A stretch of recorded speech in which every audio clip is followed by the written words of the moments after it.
Hello, this is the Geeky Gamer Podcast. It is Tuesday, like it is every Tuesday. Holy shit, it is Tuesday. Featuring Bill, Ken, Sketch, and John. We have a coffee and a Patreon, a Geeky Gamer Podcast at Patreon. You could do a search for that, give us some money, or we also have a coffee. But if you don't have the money, don't do it. Because, why would you waste your money on some bullshit on the internet? Just don't do it. I'm drinking coffee right now. Yeah. Don't do it. We'll use that. Sorry. All lowercase letters and Mr. Interrupt play music that you hear. Couchfire Media does media production. Twire Play Productions cut us off about 3 years ago. A long time ago. And it's the Geeky Gamer Podcast. Welcome. That's true. Everyone. We have these shirts. What's up, y'all? Sketch made this shirt. Oh, nice. That's Cool. you? All right. Yeah. Candles on the table with dice. Done, baby. Sketch White. What's up? I gave him those Billy Idol gloves. That's a lie. I didn't.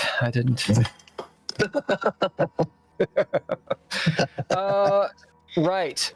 So we're gonna jump in, but before we do, everybody go around the deal and say who you are, or who you want everyone to know you are, and then your character. Describe your character as is, and what is happening with your character right now. So we'll start with Sketch. Right on. Yeah, I'm Sketch. I am playing Mark Zero. Mark Zero, brief history, was in the military as a Marine. Left that life to go straight. That didn't work out very well. Doesn't pay the bills too well. Here and there, some other people that he knew might have said, "Hey, this will be a great idea," and sounded good.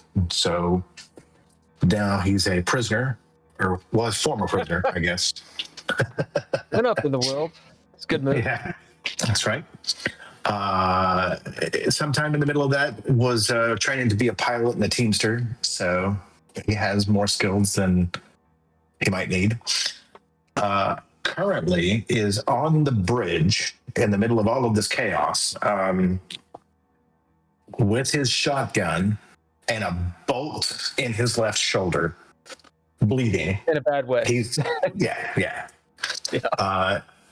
Wounded, bleeding, panicking. Though not in not in game panicking. Right.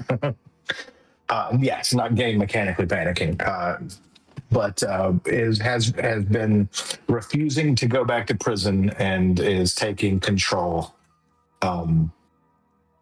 in his wounded state. Yep. This is usually not a good thing. No. We'll pop over to Ken.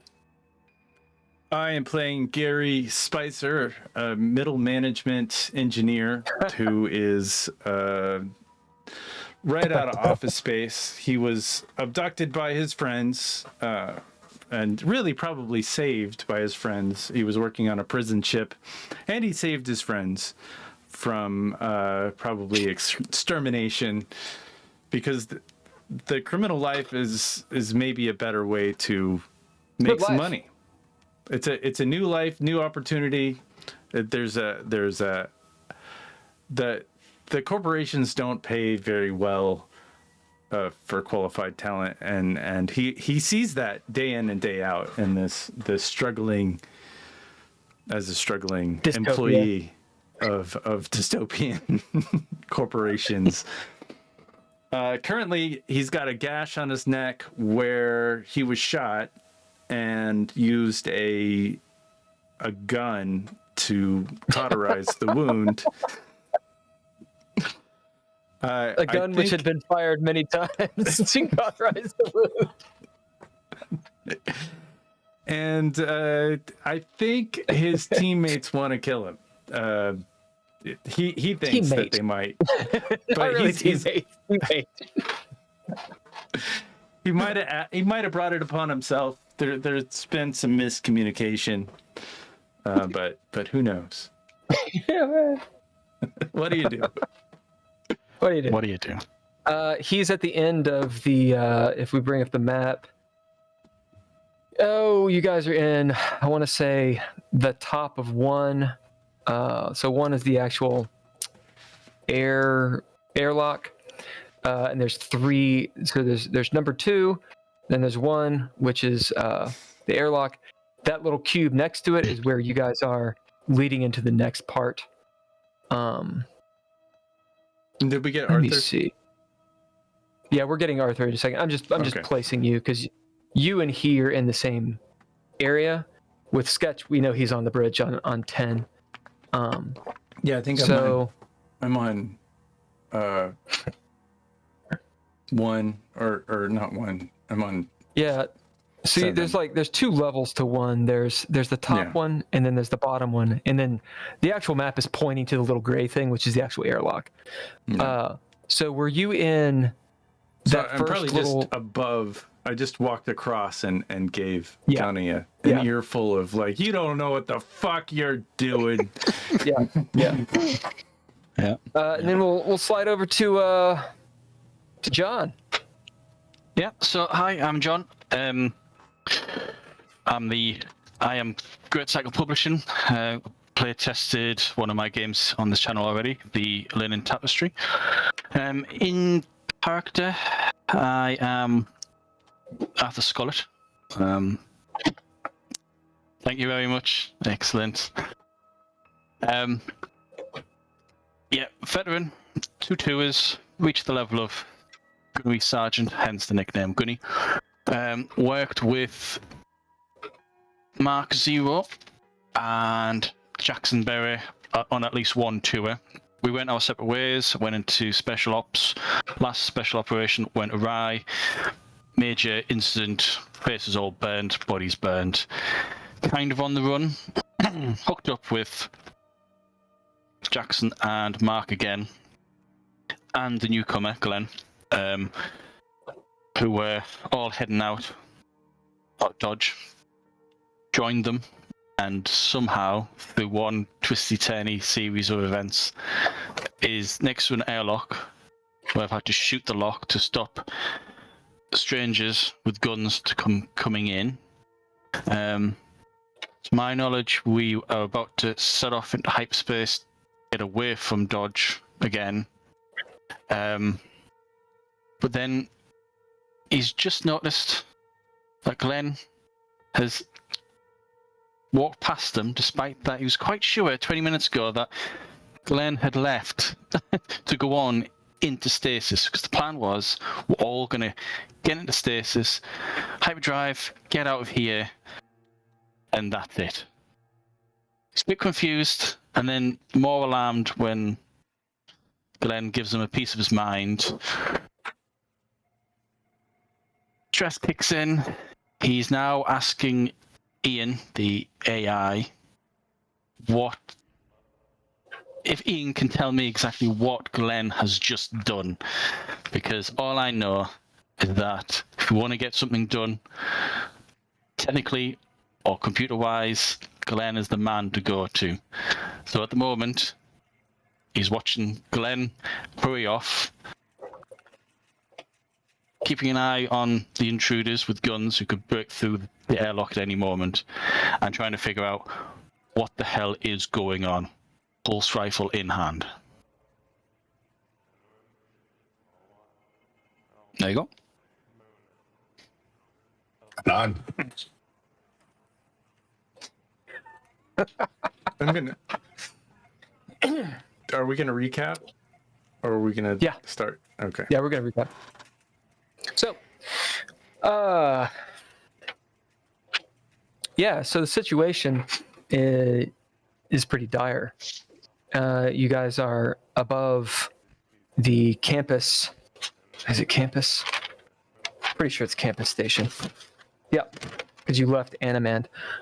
You're above the campus, in the campus system, above campus B, which is the planet. It's a purple planet, we know.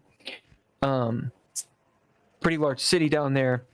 There is traffic going out of the city, off planet, but it is not going to Campus Station, which is 20-30 minutes from you guys. Well, I think we established that it's 30 minutes from you.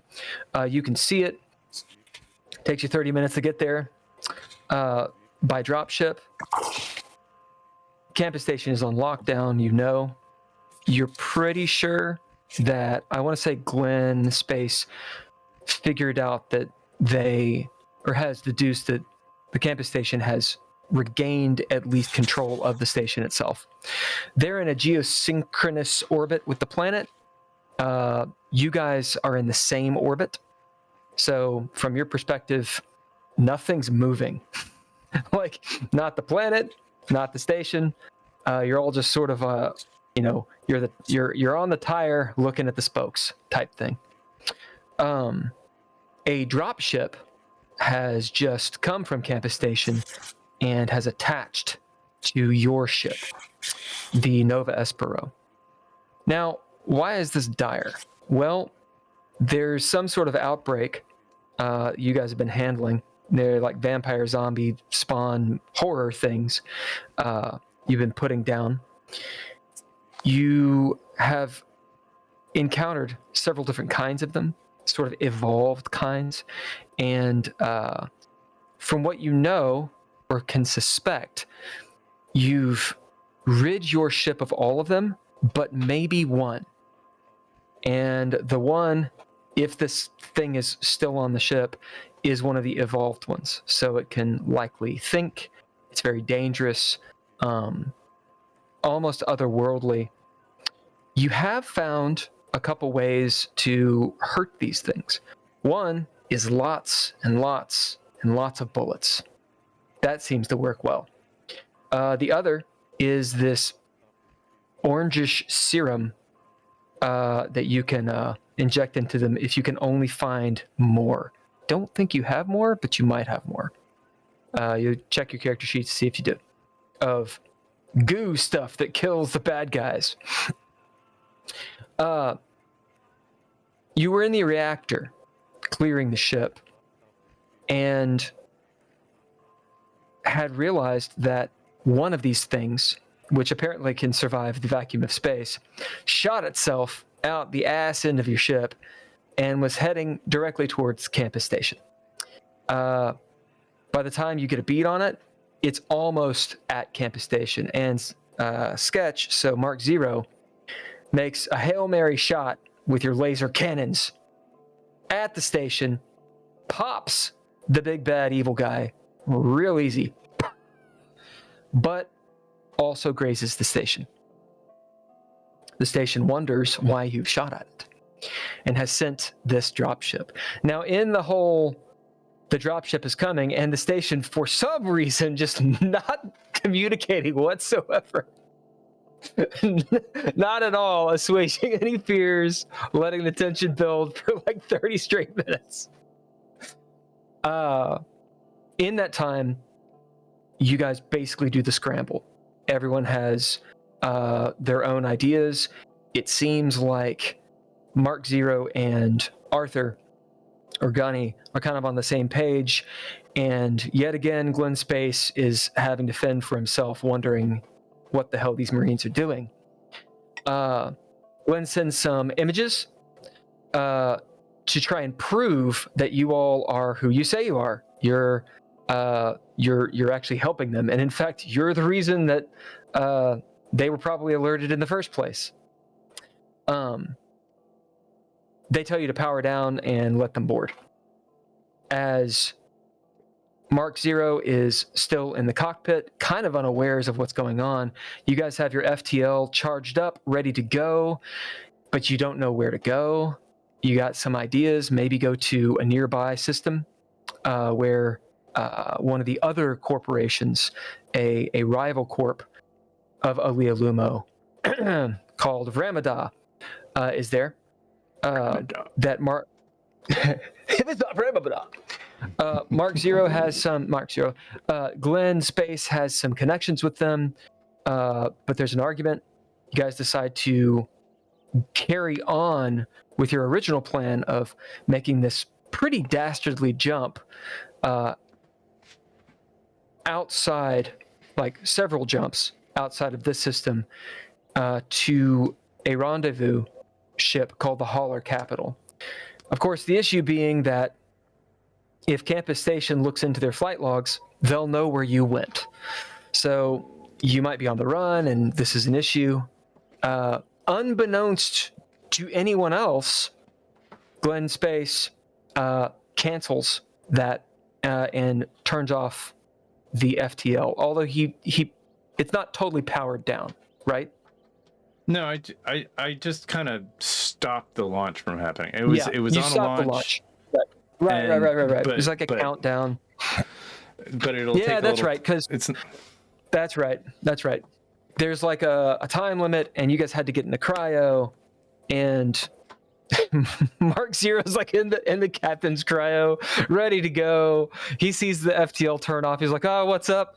Pops out, and now we have the situation where Glenn Space has moved ahead of Gunny in the ship, so he's more north of Gunny. Gunny is at the airlock door, but there's this question of, wait, where'd you go? What are you up to? Tensions are extremely high. You know, Gunny, that in the dropship, this guy, Mr. Fitz, he looks like a mafioso. He's in a suit in space, which is just intimidating. He's got, I want to say, 6 guys with him. I'm usually about 4 or 6. I can't quite remember which one it is. You mean We'll make a roll. As in like a business suit or a space he's in a business suit. He's in a business suit. He's in like he looks like Kingpin pretty much. Just like a black charcoal suit. Mind you, guys are all in 0G. Yeah. You're all in 0G. They have magnetic boots on, so they're actually standing. And they're telling Gunny to open the door. The 4 or 6 guys, we'll find out really quick, have their assault rifles pointed at the door. And Fitz is about to talk. So that's kind of the situation we're in. Gunny and Arthur are the same person. Arthur and Glenn are going back and forth. Okay. Am I missing anything? The bridge crew, which was Ivy, And Charisse. And that's they are in bridge cryo already. So no, actually they had popped out. So we'll make a roll for that too, to see if they already got in cryo. They would have been down in number 8, I believe. Below the hangar, yeah. Yeah, below the hangar. So they'd have gotten down in number 8. So we'll see if they're in cryo or not. And for that matter, we'll see if the rest of the crew are. So we got some rolls to do to decide sort of the fiction and what those NPCs have done. And then we're going to get into what the actual players do. Have I missed anything else?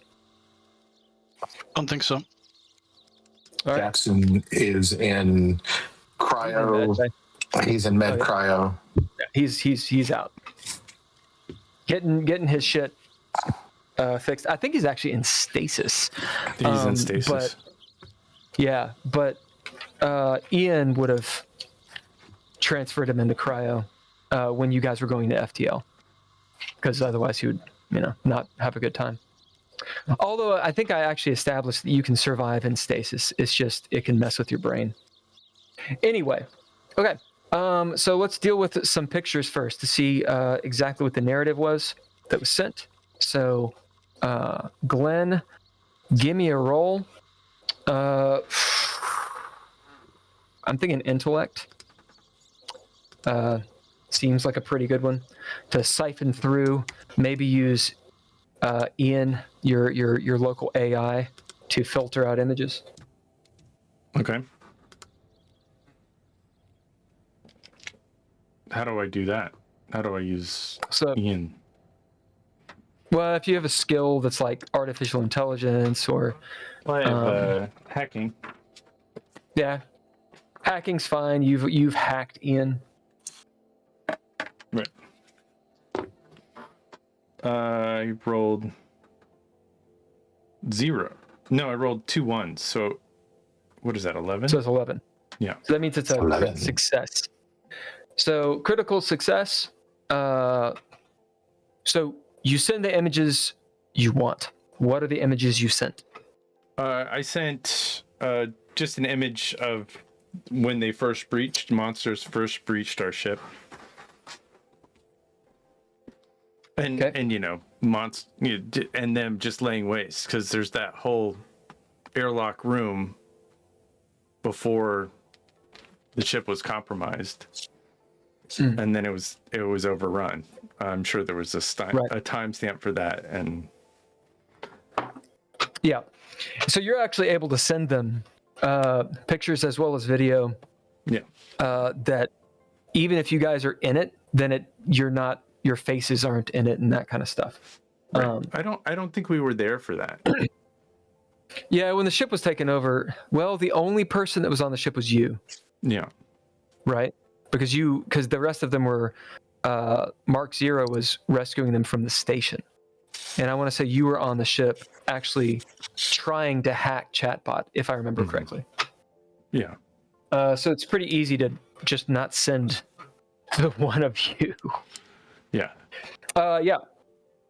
As you are aware, while other people don't necessarily know, but Glenn Spaces, since it's a critical, you are 100% confident that you did not send your guys' images. Sure. But I did not. Since tell it's a them. crit, Yeah. since it's a crit, Yeah. is there anything else that you want of that narrative of sending that off, etc.? Yeah, I think that it would be good for them to, I don't know, see some. Yeah, that's a good question. Just to be confirmed that we were breached. I mean, I feel like that's where my brain is at for that. I don't know what else I could possibly send, but just kind of in the message, it was like, we did this for your protection. So Right. that's why we fired upon you guys, because these things are not just like a little smiley face at the end.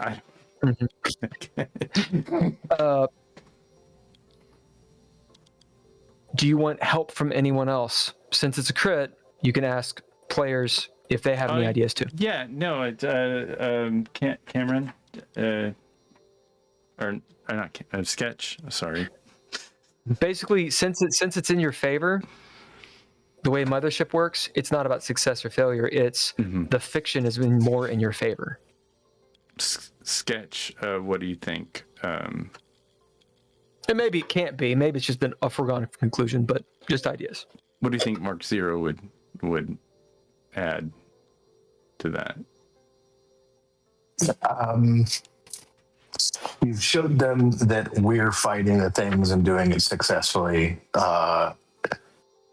You're giving them all the relevant information of why we ended up firing on the station and that we are not targeting the station. Yeah. Maybe adding coordinates of where we were shooting, as it's probably not a strategic area on the ship. Yeah, sure. Send the targeting data that we used. And how we that'll show that we maneuvered the actually ship. did have a different target that wasn't the space station. Yeah. Okay. Arthur?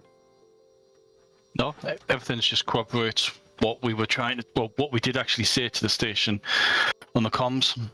So, Could you remember, again, this you get a lot of leeway because you crit. So I'm not going to help y'all. Mhm. I got plenty of ideas, but anything else? Remember, you used hacking, so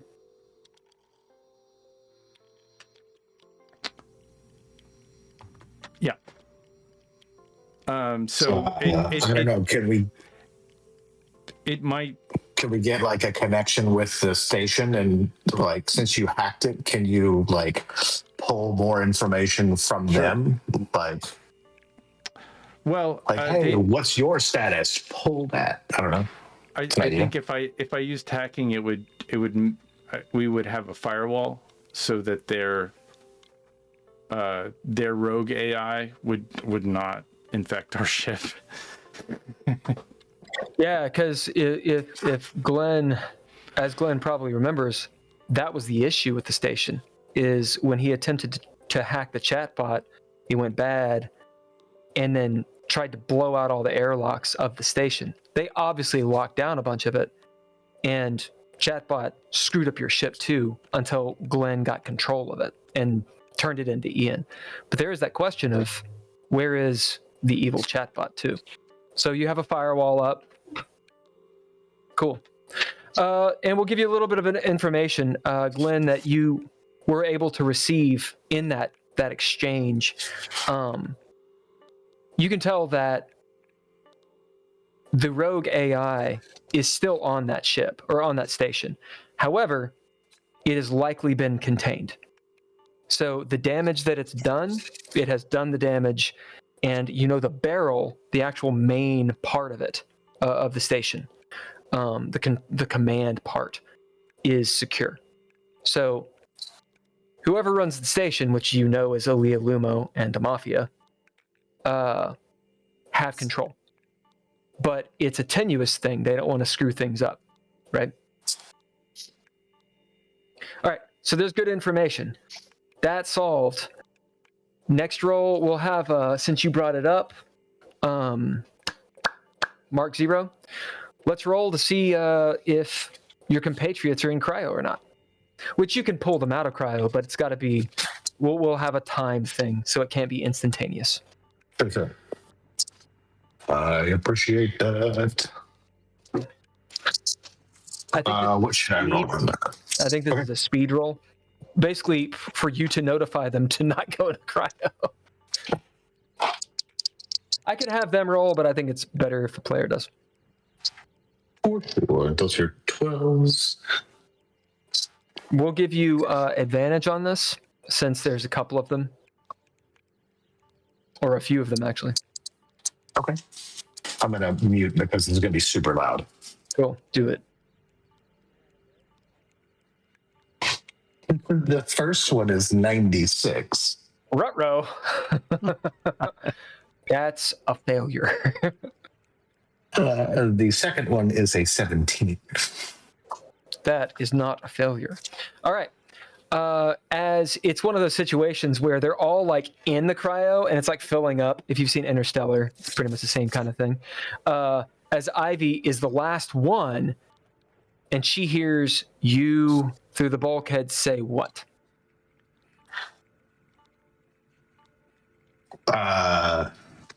As this is the moment where you have seen the FTLs off, and you're like, what the fuck? Or whatever. Okay, she hears basically, what the fuck? Why aren't we jumping? As you hear the comms, what do you mean, what the fuck? As she's undoing, she probably keeps Charisse in there, I don't know. Anyway, so your NPCs are in their cryo beds, but they're not actually under. They're actually putting their clothes back on and shit. Like, they're kind of incognito for the next little bit, but they're not incapacitated. Ivy is down where I said an 8. She is actually active right now. All right. Okay. All those rolls out of the way. Am I forgetting any of the rolls that I said we needed to do? We needed to figure out how many people Mr. Fitz has with him. Yes. So for that, we're going to do Gunny. We'll say roll a d6, and we'll say Glenn, roll a d6, and whichever one of you is higher is the one it's going to be. 5. I also rolled a 5. Looks like there's 5 of them plus Mr. 6, and that's where Mr. 6. His name's Mr. 6. Yeah, there's always it's actually one less than there were going to be. So I am writing that down. My next character's name is going to be Mr. 6. Mr. 6. Not Mr. 7. All right. Yeah, I've got a problem with Mr. 7. It's a whole thing. Oh my god, I love that image from Mr. Fitz. That's excellent. And of course, there's 5 of them for some silly reason. All right. Yep. Now the live long moment. Actions on you all. What do you do? Did I hear them talking about why didn't we jump? Why the countdown stopped? Yeah, it's on. Yeah, that would have been over comms. Yeah. Yeah, I'll message. We're being boarded currently by a group of 6 Marines, I think, maybe 5, and another guy. I don't think getting into cryo right now and jumping away is a good idea. I also think Ivy's yelling. No. Go on. I might have shut it down because we still have a hostile on board, and the second we start going into FTL, they got a railgun over there. They'd probably blow us up if we didn't resolve the situation. So sorry, not sorry. And I'm like, Gunny, who are these guys? And then I'll put a feed to I'll put a feed to Ian. Who are these guys? Ian starts chirping and scanning their dropship. You see the general information of the dropship from the campus station. It's an older dropship, this and this and this. It actually has outfitted a couple missiles on it. In that general stuff. And he starts scanning the inside for credentials. That'll take a second to actually get done. Arthur, what are you doing? Right, hold on. So, I was asking Ian what exactly has happened. Then over comms, Marksy was pretty much confirmed what's just happened. I'm going to look back to Fitz, who, as he's called himself, and his armed goons. On the comms, do any of you guys know who a Mr. Fitz is? Because these guys aren't the guards that we were expecting from the space station. These are some other people. Wait, come again? What did you say? Who is it? Right, back to the door, to the window. So, who did you say you were? You see Mr. Fitz behind there. He takes his sunglasses down. Fitz. Yeah, Fitz on the comms. Mark Zero starts screaming. Tell him Johan time's on this ship. I'm on the way. Let him in. Yeah, I can't let him in. I can't. Mark Zero has run almost out of the bridge by the time Gunny says can't leave him in. Has launched himself towards the door, hits the door, launches himself back to the terminal. What do you mean you can't let him in? Hey, in that 4 or 5 seconds of silence, I'm going to turn back to Fitz and say, right, there is some pathogen virus on this ship that turns people into zombies. This ship is the source of all the shit that's going down on the space station. I don't know why you're here. I'm guessing Mark Zero knows you're a friend, but for your safety and to make sure that nothing gets out of the ship, I've shot the lock. So if you want to find another airlock, you can do so. Hold on that for a second. Okay. Glenn, the telemetry comes in from Ian, his scans. Mm-hmm. Their credentials are not on the ship, but he scanned them. They're all human, of course. They're rather heavily armed. They're paramilitary. They've got pulse rifles, so all 5 of them do. Looks like they've got a couple grenades on them. you know from your time with the corporation, they're the corporate military. So they're paramilitary that work for Alia Lumo. Right? Which means they're in bed with the mafia. So you knowing what you know, Fitz is in charge of them. Okay. Or right now he is. Also, you can see, Gunny, you heard me say Johan time, and that's my cover. Yeah. It's up to you whether or not you say my name otherwise. Oh, but right, yeah, I would have said. You would recognize it. Yeah. I'll just okay. remain quiet. But it's good to know. And the other thing Ian can tell you is the dropship doesn't have an FTL. So it's very similar to your guys' dropships. It has a little bit of extra armor on it. So it's just been outfitted. There's some bling. So what you can gather is this is not a standard station dropship. It's probably Fitz's dropship. Okay. I've gotten back to the terminal and saying, "What do you mean we can't let him in?" I see the ship. I pull up the ship on the cameras. That ship will fit in our hangar. Yes. Yeah. Oh yeah. Okay. Dropship. Now your hangar. We have 2 ships in there. You have 2 ships One in of there. them's busted up pretty hard. Not 100% sure you can hold 3. I will look that up as you guys are playing. Okay. You know this guy?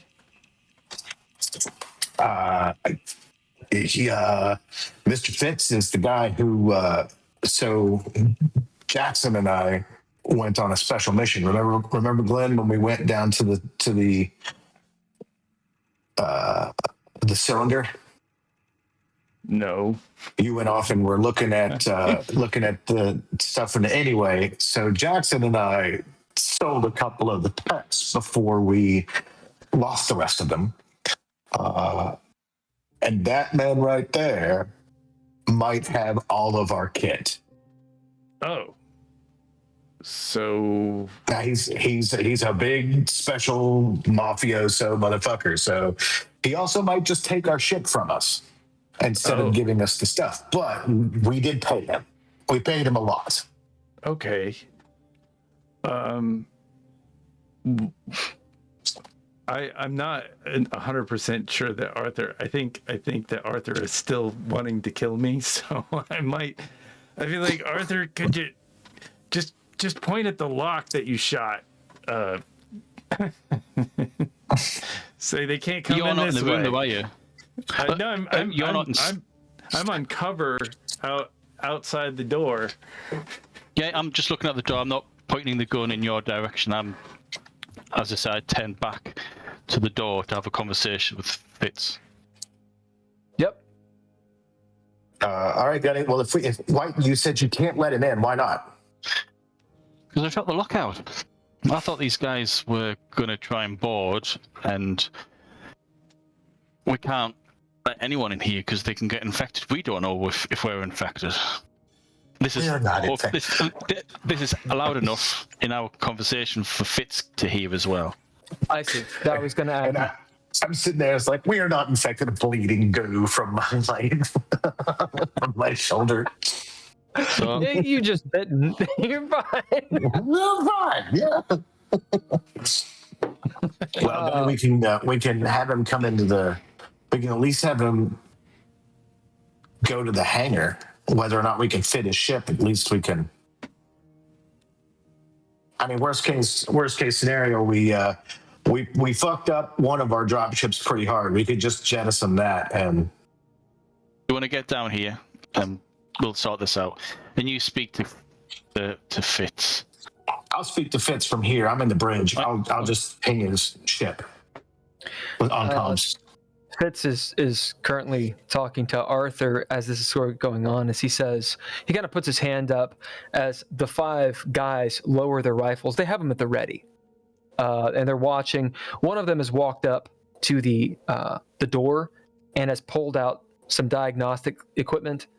Arthur, you can tell he's attempting to open the door to see if he can find a reroute or something along those lines. As Fitz will kind of take a couple steps forward and looking through the glass at you, Arthur.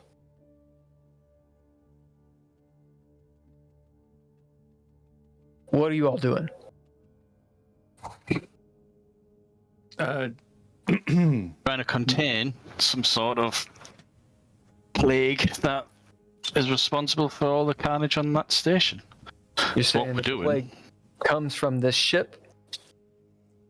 Look, once there's not a door between us, we can have a proper conversation. It's just, I don't know who you are. I want to make sure that anything in the ship that can kill you doesn't leave the ship.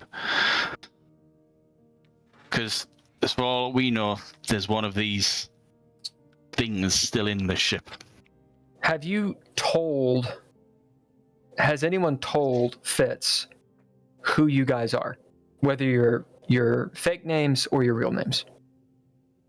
Because right now, so in the fiction before, they had the information because Glenn sent it. But now they don't have that information. So has anyone told them who you all are? I said over the ship-wide comms, tell him Johan Time is on this ship. Yeah, but he's not. Fitz isn't. He wouldn't have necessarily been able to hear it, so... Right. No, Arthur and he are talking through the intercom, so they have to push the button to talk. Yeah. Yeah, I had mentioned Johan. You did? Yeah. Okay. As Fitz goes, where's Johan Time? He's on the bridge. Bridge. Yeah. We have something for him. And what was Jackson's other name? I have no idea. I didn't write it down. Jackson Bray and... Does anyone remember his fake name? Yeah, it'll take me 1 second. I don't know why it's not written I here. did write everybody's down, but No. the problem is I've lost so many different things in this process of moving and everything. With like, You did move countries, you know. Yeah, we'll let you I off. got it right here. What is it? I mean, it'll take me 1 second. But, I got it. Herbie Esperanto. I gotta go way back. Enrique I gotta go something. way back. It's Herbie Esperanto. No, that's That's me. Arthur. No, that's All I've got written down is Enrique. Enrique, right? That's all I've got. Ken, do you have it? Enrique Jorgensen. Jordan. Jorgensen. That's it. Yeah. All right. So I do have a note that says that the retinal scan is coded to me and Jackson, Yeah. Ken, you'll get to and it. traceable to Jackson. Oh, nice.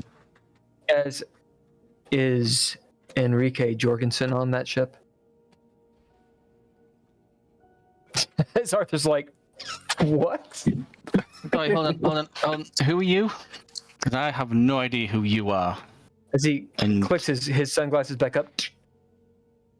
Fitz. They call me Mr. Fitz. You see the guy next to the door go, that's Mr. Fitz, you prick.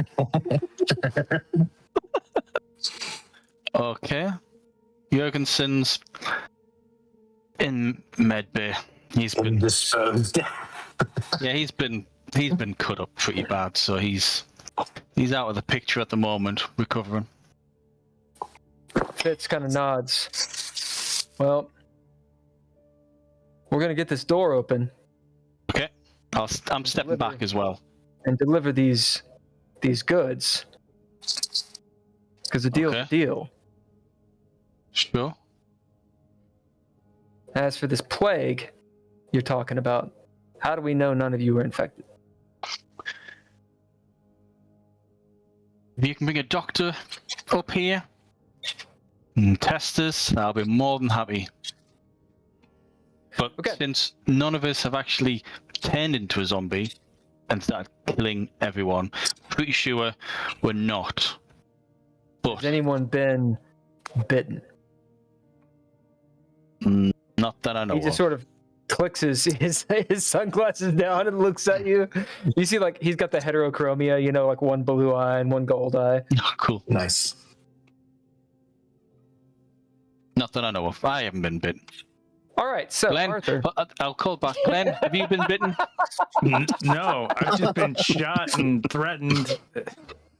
Yeah, so, no. Wait, we haven't been bitten. I'm good. Uh, I stick all right, my so head in the door. Glenn, are you doing anything right now, Glenn? Do you want me to let these guys in? I might be able to fix the door, but if you want me to. You've also got the drop thing as well, the hangar bay. Yeah, sure. Come on then. Up to you guys. I'm stepping several feet back, rifle at the ready, and I'm going to watch Glenn walk towards the turret. Well, No one walks. You're in zero. Yeah, I'm in 0G. Let me go grab my toolkit, and I'll open the door. Tell him that, I guess, if you want. Glenn, which direction do you go? So you're at the north side. The nearest toolkit is. I mean, I feel like there's got to be a toolkit around here, or maybe I have it with me. Yeah, I just grab one and go over there. I figure you probably have your tools with you all the time, unless you drop them off specific. No, I think I probably have it. So like, I'll launch myself over to the door and give it a look-see. Arthur just. I am. Is it a friend of yours? While he's doing this, Yohan. While he's doing that, I'm gonna be on my way. It's gonna take me some time, but I'm gonna be on my way down to where they are. Glenn's talking to Johan.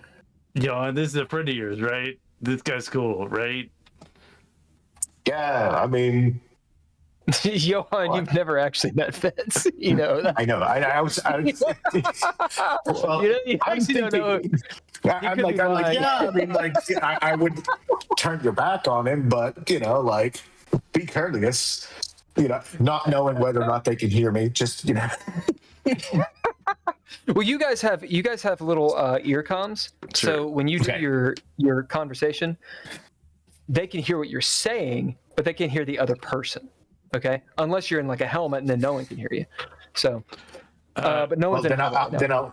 Okay. If we have comms and I know that, then I'll be like, yeah. I mean, like he's a mafioso. I wouldn't really like give him any rope, but yeah, I mean, he's got lots of goodies. It's fucking Father Christmas, my friend. Let's do this. All right, Glenn, go ahead and roll to get this door open because it has been disabled in such the way that it was, and specifically Ian directly telling him what's up. This is with disadvantage. Yeah. Okay. However, so hacking won't work because this is a mechanical thing. Okay. Yeah, I got mechanical repair. Cool. Then you can use that. However, because the other guy is also aiding you, it's a normal roll. I like just 1 second. We're good. I'm gonna hit the little button. We're good. I think we took care of most. We might have one more hostile on the ship. They're just worried about the hostile that we haven't. Just 1 second. We'll get this door open for you. You got some. Fitz kind of nods. He nods. We'll take care of it. Arthur, we're going to have you roll in a second, but go ahead, Glenn. All right. That's pretty good. That is a 14. Okay. So here's the situation. Glenn, you get into the guts of the ship. You see how Arthur has really disabled this door. Like, it definitely needs to be fixed if you guys are going to, eventually. Like the oil is low, so to speak. Needs new parts. However, mechanically, you can open the door, and because it's actually there's a dropship there and it's sealed, you can do so without depressurizing. Without that dropship, this is a pretty complex situation. This airlock is not very useful right now. Sure. But you can unlock it whenever you want. So before you do.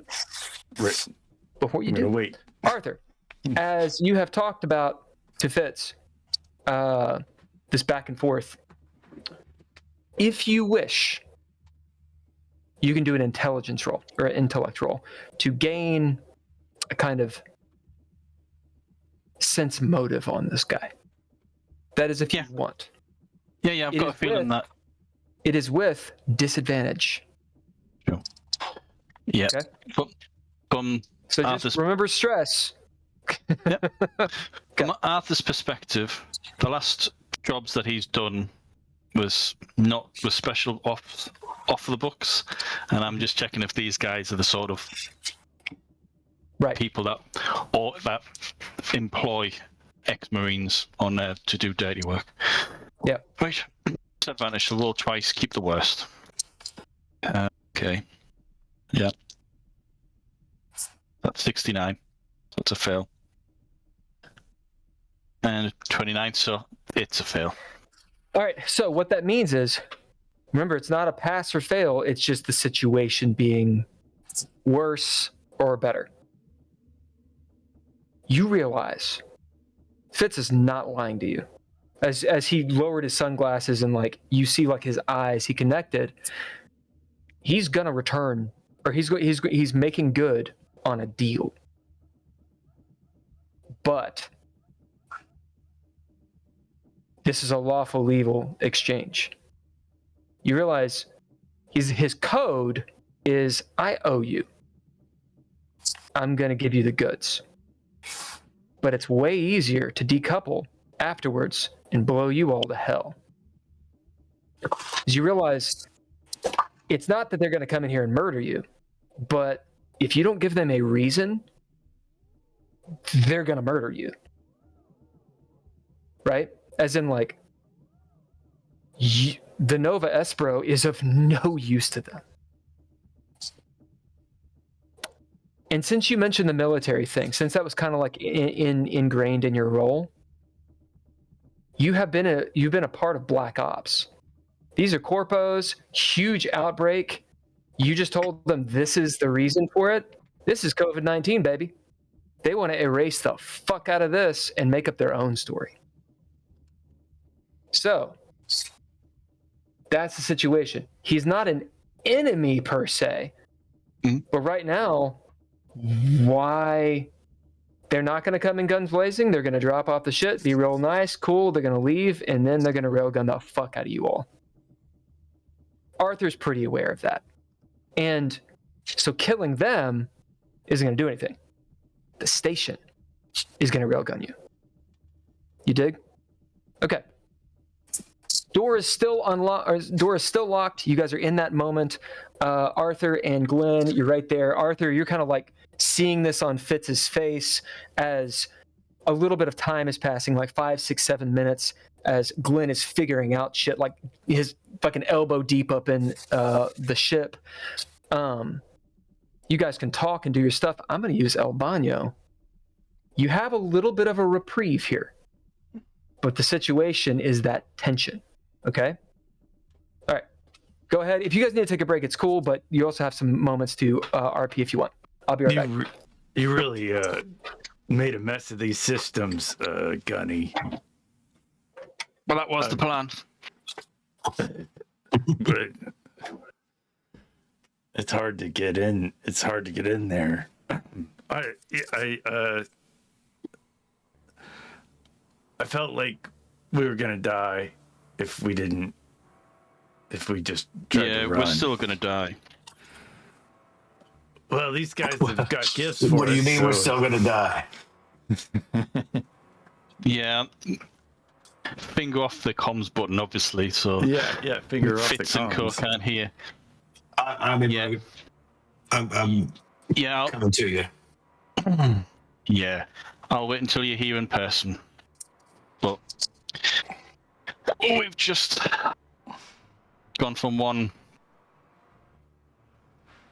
If we had a chance of getting out of here and dodging a railgun, that's gone, I guess. But now we're going to get hit by a railgun unless we can come up with something. A I'm just going to railgun? go quiet. I'm going to wait for you to turn up, which will probably be like, I don't know, a few minutes. There'll be like an awkward silence between me and you, Glenn. And I just kind of like Glenn's like doing things every once in a while. He just kind of glances over at Gunny's gun. Back up to Gunny. Back to what he's doing. Yeah. No, I'm kind of taking my time with this because like I don't know whose side to be on in this moment. Like I've been threatened. Just taking my time. Who's gonna fill out the reports for this one, Gunny? 1, 2, 3, not it. Yeah, pretty much. I would imagine, Mark, you'd be there by now. Yeah. You make yeah. it.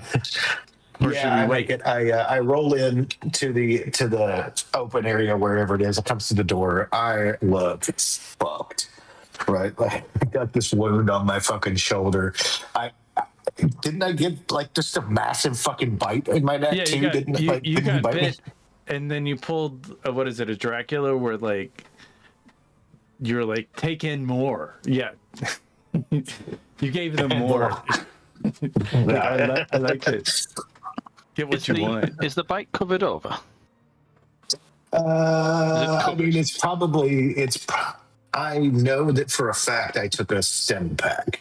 Yeah. Bill reminded me that we did do some sort of healing. Yeah. So I would say, at very least, there's like a gauze pad taped over top of it. It's coagulated a little bit. But Yeah, like you know. All right. Yeah. So once we're all together, I'm gonna move forward to the two of yous. So we don't need to use any comms or anything like that. Yeah. And say, Turn your right, back to the door. yeah, Mark, you need to cover that up. They're asking if we've been bitten. What? As far as, Oh. yeah, which, you know, considering what shit we've been up against. Yeah, I don't blame them. There's no reason for them not to blow us out the sky, or out of space, so to speak. Yeah, So- well, you did tell him that we were an infected ship, Gunny. Well, yeah, because we are. And I don't want Gunny, shit. what? Come on. It's all right. All right, that's fine. It's all right.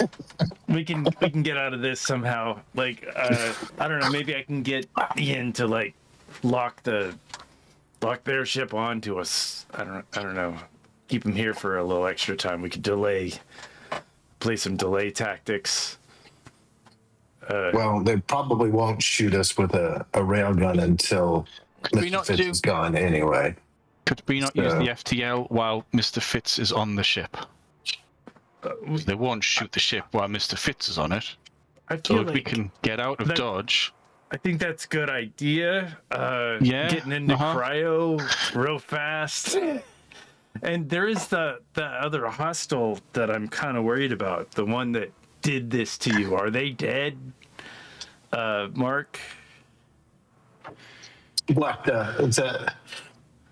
Listen, Whatever. And I don't remember if it was a girl or not, but I was that I think they it was turned into ghost bloody woman. mist. Yeah. Is that good? Like you know when you I Like a mean, good this bloody is mist, this or is like something I a- really need. I really need the DM on this one because if I was covered in it versus just that would be different. I'm playing it as though I was fucking just covered in it, and I've got like bits of it still on me that I've just wiped my face off.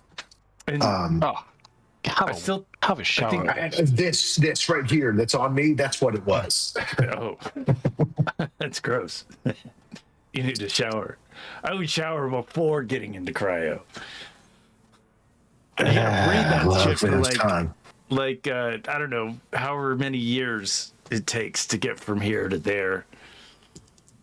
I wouldn't want that stuff. Gross.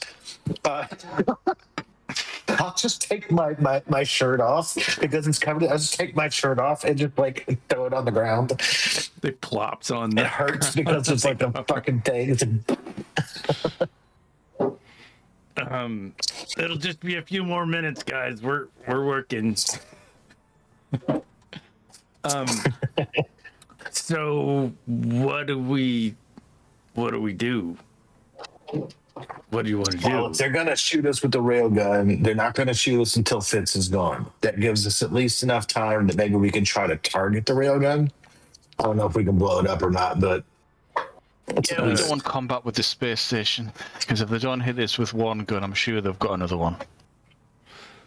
Say that. Yeah. What did you say, Gunny? Say that one more time. What? Here's your Repeat setup. what you just said. They're probably not going to shoot us while Fitz is on the ship, so that might give us enough time to at least target their railgun. But I don't know that that's really going to help. Yeah, we're not doing combat with the space station. Have you guys? I want to say you did actually scan the space station, which is why Yeah, you know yeah, they we got- even have railguns. We have Yeah, specs on the so, space station. Ian sent yes. that. So, did we say how many railguns they have? They had one railgun, but they had at least 3 other weapons that were like the one we shot. Yeah, the laser Yeah. guns, laser cannons, and they Ian had was some missiles pretty- too. Ian was pretty hopeful about like us in a fight with them. He didn't say that. You know, we would not automatically impossible. lose. It's not impossible for sure. At this range, It's you're close. not good. But yeah, so you could Can take we- out the railgun. Can You we could. speed up? Can we speed up faster without going into? What do you mean? Do you mean the ship? Yeah, can the ship speed up? Make some more distance between? Oh yeah, of course. I might you type can do in a whatever you want. code without saying anything Although- to anybody. I might type in a code We're going. to the little terminal that I'm near. 1 second, guys. I just gotta put a little, and then we can Let me, get the. Yeah, let me frame it really quick, just so Yeah. you understand like how it would work. So a couple things Glenn would know. We're not going to get into the actual physics because one, I don't really understand them, but two, I know it's really complicated. Like orbital physics is very complex. So just speeding up, what it will effectively do, and I think Glenn would know this, or he would know something about it. If you speed up, you're going to increase your orbit from the planet. So you're not actually going to speed around the planet that way. You actually go further out from the planet. Okay? So here's the space station. Here's the space station, here's you. You'll go like this, and here's the planet. You'll move out this way. It'd be breaking orbit. You'll go into a higher orbit. Yeah. And you kind of start shifting, and what will eventually happen is the space station will actually drift past you. Okay? So that's what's going to happen. You'll orbit slower in a way. So there's an idea there. Glenn should know it's not as easy as just moving forward. Right. Now, you could just move forward, but that requires more than just hitting the boosters. Okay, Right. Second thing. To do that, from where Glenn currently is, he cannot do it. Because the only places to do that are from a Terminal 1. Sure. In a Terminal 1, you've got one in the med bay, which is sealed. You've got one at the reactor. And then you have one, if you go north bridge. in the ship, well, the bridge, but north in the ship where the life support is, which I think is 7. So those are the places you can actually maneuver the ship. Or you can ask Ian to do it, but Glenn will know that Ian will either could argue with you, he could delay, he could notify people. So I just want you to understand those frameworks. Do whatever you want. We also need to know where Ivy is in this process. Oh, and I have a question for you. When the vampire thing went bloody mist, did it cover me in blood too? Like, did I just wipe my face off and I've still got blood on me, or did it just? Yeah, you're covered in blood. Okay, cool. You're covered in blood. And exactly so what I said before then. As for Ivy, she is currently with the others in the cryo chamber on 8. Okay. She's just not in cryo. She's probably helping them out. And here and there, just in the fiction, Ivy is talking to you all, and she's listening. So if you want to talk to her, you can just talk to her. Yeah. All right. Glenn, what are you doing? I'll turn around and message Ivy real quick. Be like, Ivy, is there a way you could kind of put the planet in between us and the space station, or get some speed or something? I mean, we could do that. Mark's gonna be much better than I am. Maybe Mark, you could go back up and. It's not a bad idea if they're talking about taking us out or boarding. Yeah, but we're not going to get our kid if Fitz going to need to talk to me. No, we'll delay so we can get a little space between us and the space station. Ivy will pipe in. Are you saying do it while Fitz is on board? Yeah, do it while they're docked. Make it a subtle like increase in distance between us and them, so we could be on the other side of the planet or something. Ivy kind of sits there and thinks. She'll, talk this to Mark. I mean, could you do it? I mean, we got to worry about the. I mean, I don't think his ship's coupled well enough for maneuvers, but I think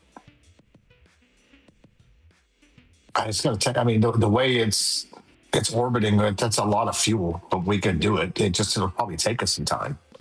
I don't know that going a quarter way around the planet is something that's going to happen fast before they're going to target us and say, "Hey, cool, it's time to get rid of the problem." How long do you think it would take? Can you do that math? Well, I can.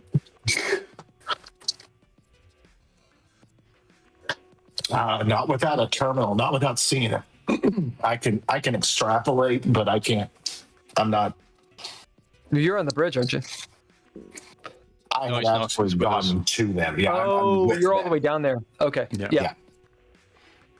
Gunny and I can delay maybe these guys while you handle that. Why don't you make friends with this guy? It's your friend, and say you got to go do something. I don't know. I'm gonna keep working on slowly opening this door.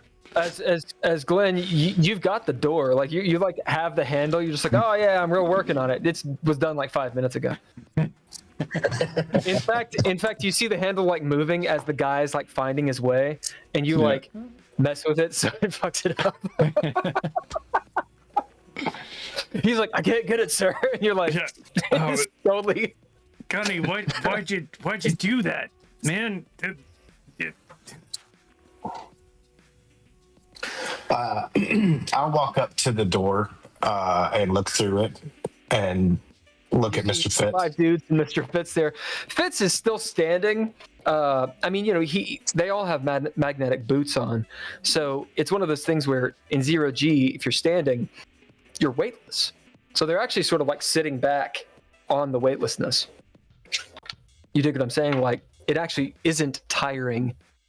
Right on. Stand in weightlessness. Something you missed that when I arrived, we were talking about. Glenn asked me about where my zombie vampire thing went, and I was telling him like it turned into bloody mist. Like, see this all over my shirt, and then I ended up taking the shirt off and just going and like plopping it wetly on the floor. Like, so I'm covered in blood. Yeah, I'm still covered in blood. Like, I've wiped stuff off, but. I think I've also got like a blood-soaked gauze pad on my neck, right? Because I did get bit, right? Oh yeah, she was sucking you on the neck. 1 second. Yeah. Okay. Well, while he's going, actually, I need to. Sorry, I have maybe a situation. Go on. So. That's cool. Do you need to take a second? Because I can totally use the head. So door's locked. Oh, go hit it. Go hit it. Hit the head. You guys need to hit the head. Are we taking a break? Right. So then we'll. Are we going? Okay, we're not taking a break. We'll solve some stuff with you guys really quick. So Glenn, you're sitting there. You rolled really, really well, so it's in your favor. You have complete control of the door. Kind of acting off to the side like you're working, and in fact, just kind of working against the other guy who's not very good, but he's into the mechanic stuff. You'll know eventually he's going to get to where you are and be able to work directly against you eventually, but you have some time. Arthur, what are you doing in all this? I imagine you're kind of off to the side watching, but what are you actually doing? I'm just waiting. There's not much I can do at the moment. Are you sort of standing orders? What is your character doing? Like, is he like scrolling through Instagram space, or like, well, how's he messing with this? Watching Glenn, watching the door. You see, he's duplicitous. There's all these. There's like guts of the wires and stuff out, and as it looks like Glenn is working, it also looks like he knows exactly what he's doing. Meanwhile, Mark is coming towards the door. Fitz looks over at him. Arthur.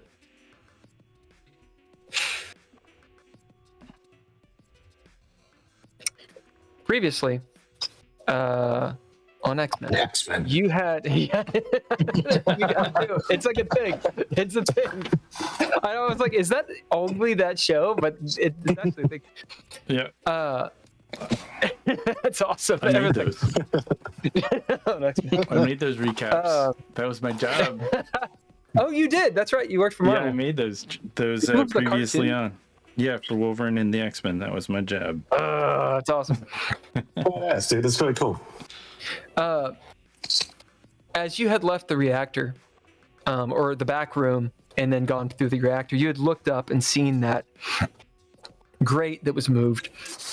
Of course, there's no reason for you to necessarily think that Glenn was hiding up there. That wasn't what the roll was for. It was that the grate had simply moved, and you were pretty sure that it wasn't like that before. So that was sort of the key that something might be off, right? As Okay, you kind of there, not quite how I remember, but yeah, sure, okay. how did you remember it? Well, I had absolutely no suspicion of anything going on, so when I walked through that area, I was walking through the area. I made the roll, I probably failed, so as far as I was concerned, Loading. there wasn't anything for me to look for, so I wasn't looking, beyond the normal level of paranoia of if there is anything active that I can see. So as far as I was concerned, Glenn had gone ahead, as agreed. And that was the strange thing. Yeah. So as you had gone through the reactor, and you're kind of sitting here watching all this, my point, you hear a king, king from down back, either in the stow or down in the reactor. Something falls, some metal on metal sound you happen to hear. Could be space debris hitting the ship, but you hear it. It doesn't look, as you look up, it doesn't seem like anyone else hears it. Arthur, you're Arthur. Mark is about to talk. Glenn is messing around. They're like 20, 30 feet from you. We'll say that you're maybe 15 feet from you as you're sort of back against the back wall watching. Right. As soon as I hear that, rifle up against my chest, look to Mark, gesture of there's something going on, and I'm going to head over towards where we came from where the noise is. I'm not going to leave the room. Okay. Did we have any torches with us? Or did we have some sort of devices that had torches? I can't remember. Not yet. Do you mean flashlight? Or even if You mean flashlight? That's right. You mean flashlight? He's British. Yeah. It's his flashlight. Yeah. Okay. He's not talking about flames. Am I right, John? Are you speaking the Queen's English or are you speaking American here? Always Queens. Or King's All right. English now, think of it. It's the King's English now. That's right. This is the King's. You're speaking the King's. He's talking about a flashlight. All right. Cool. Oh, a torch? Or a torch. You guys, do you have torches? Yeah, I got a little torch on my. I played when me and Jackson were in the Jeffries tubes. I played that my shotgun did have a torch on the front. Okay, and Glenn, does yours have? Do you have a torch on your headlamp or something? Or? Well, yeah, I mean, I probably have a toolbox with some lighting because I'm always working in the dark. Sure. Yeah. Okay. Yeah, you probably had something like it on a headlight, like a Yeah, the hands free. So, something for working. Gunny, do you have a torch or not? I can't remember. All right. Well, roll high or low. It makes sense. Roll that beautiful beam footage. Call Right. it before you roll it. Yeah, well, I'll say hi. Someone else wants to roll. Let me know. Okay. Glenn, you want to roll it? Yep. That's an 18 out of 20. Yeah. Hell That is yeah. hot. So yeah, you've got a torch on Okay. your rifle. Goes on. Head out. Just the As doorway. you- I don't want to leave Mark's line of sight. Okay, so you're still on the map. You're still in number 1. See, number 2 is crew cryo chamber.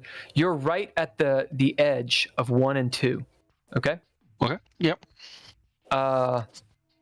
See, 4 is a science lab, med bay.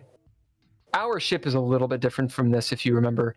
The med bay is actually attached where 3 is on our ship. Right. So it actually should go from 1 into 5. I don't know if I just posted the wrong map or what, but yeah, it should go from 1 into 5, and number 4 actually should be where 3 is. Sorry, I just realized that that may be a thing.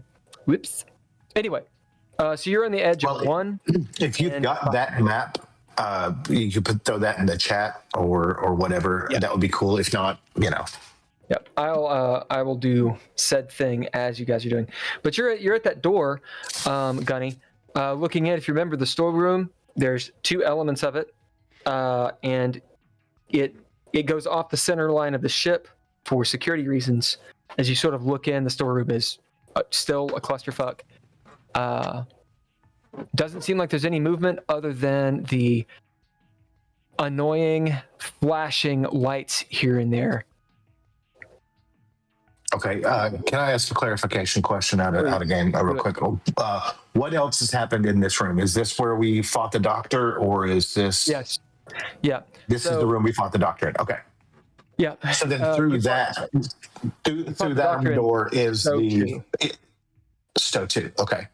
Not Stowe 1. He's looking into Stowe 1. You go around the starboard side of the ship, around, and Stowe 2 would be where you fought the doctor.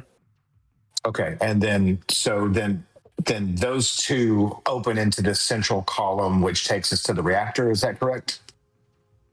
Stowe 2 goes into the reactor. Okay. So there's a room between here and the reactor door. Yeah, the Stowe 1 and 2. Okay. That is what I needed to know. I'm ready to go on and talk to whatever dude. If we've got all of our logistics ready, then What say you all? cool. I'm just waiting to open the door. I'm just fiddling around with stuff, ready to open the door whenever it seems right. Whenever that door is opening. Okay, well then I've got my shoddy. It's just I've got it. I'm not pointing it at anybody. It's just in a a low carry. And I am shirtless, covered in blood. I look fucked, but I'm alive. But and I get to the window where I I see Fitz, and I'm like, you are late.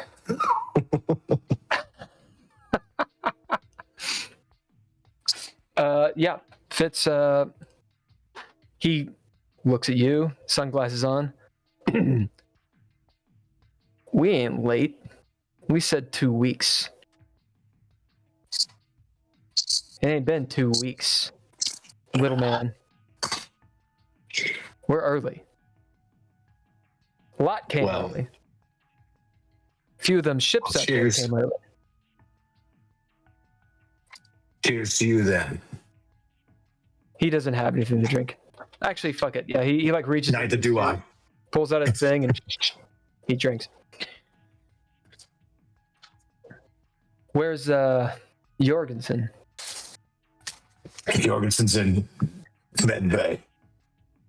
You get bit? No. He got fucked up.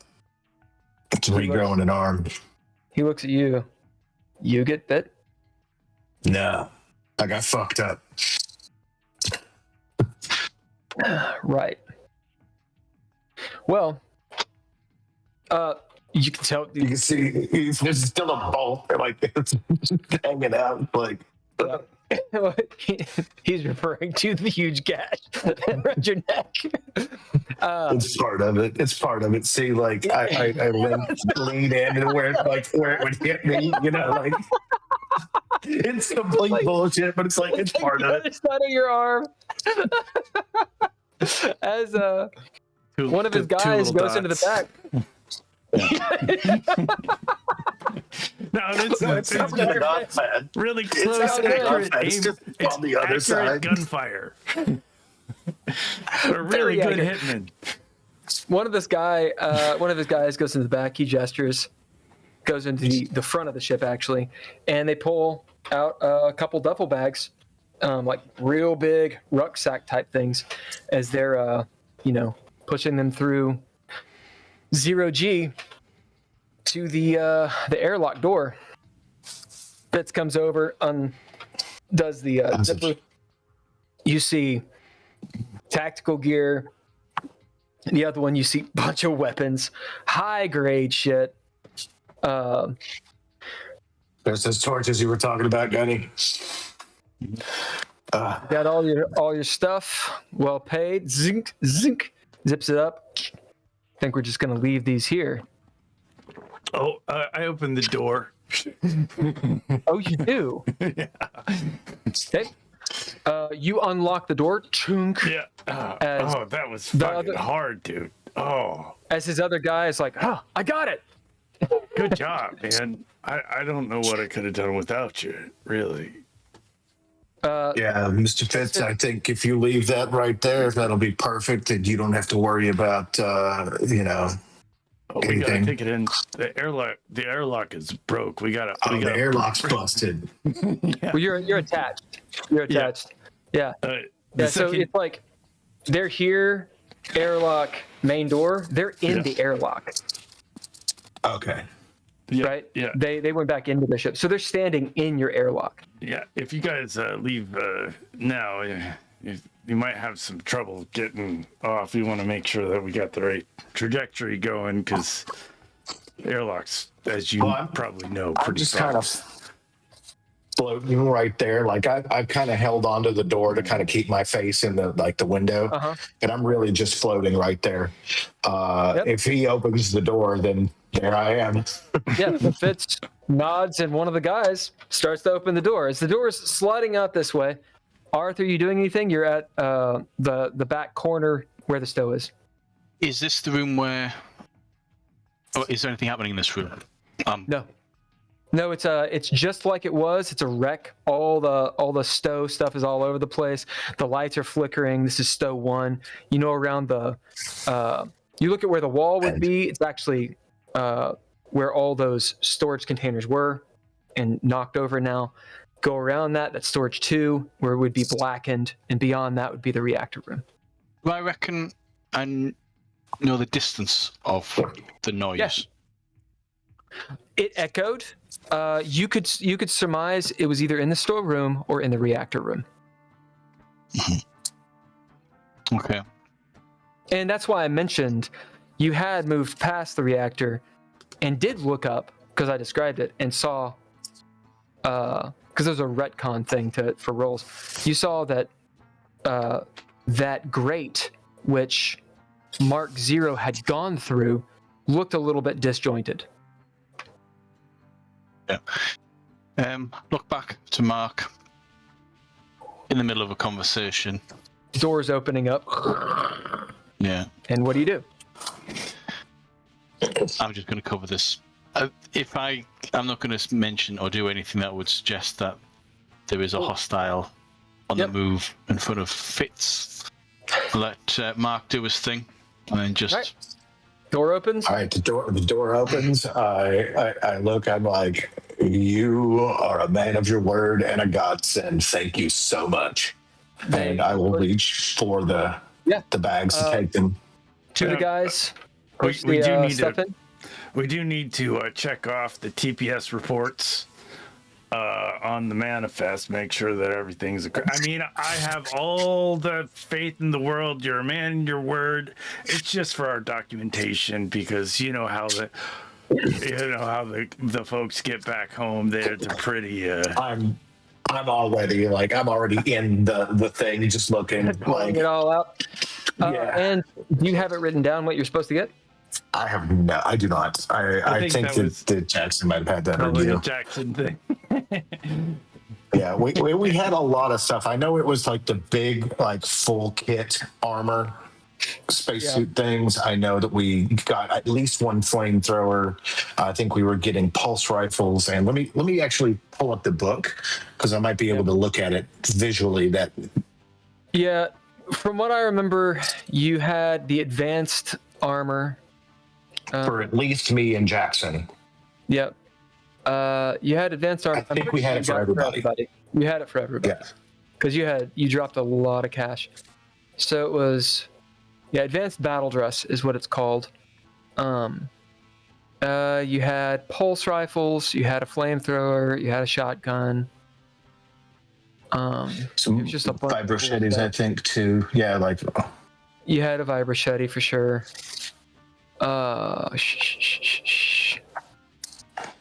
Let's see. I think you had a machine gun. Oh yeah, we had. And you had a laser cutter for sure. So you had pretty much. You had because you dropped something like 40,000 credits. 50,000 credits. Was it 50? So you had 50,000 credits worth of stuff. All of the stuff is there. That as you're moving through it, this does take a little bit of time, unless you just throw it into the air and then it scatters everywhere. I'm gonna be a real stickler. My middle management is all out. We gotta line these up. Super technical. I'm just stalling for time. I start reading stuff off to Glenn's space, and Okay. I'm already climbing into this outer dress. Okay, you guys start doing that, and as it's happening, you notice a couple things. One, nothing is loaded. Everything's in the plastic. All of the battle dress and everything. It's made so you cinch it and whatnot. So this all takes time to do. Like the flamethrower is not lit, for example.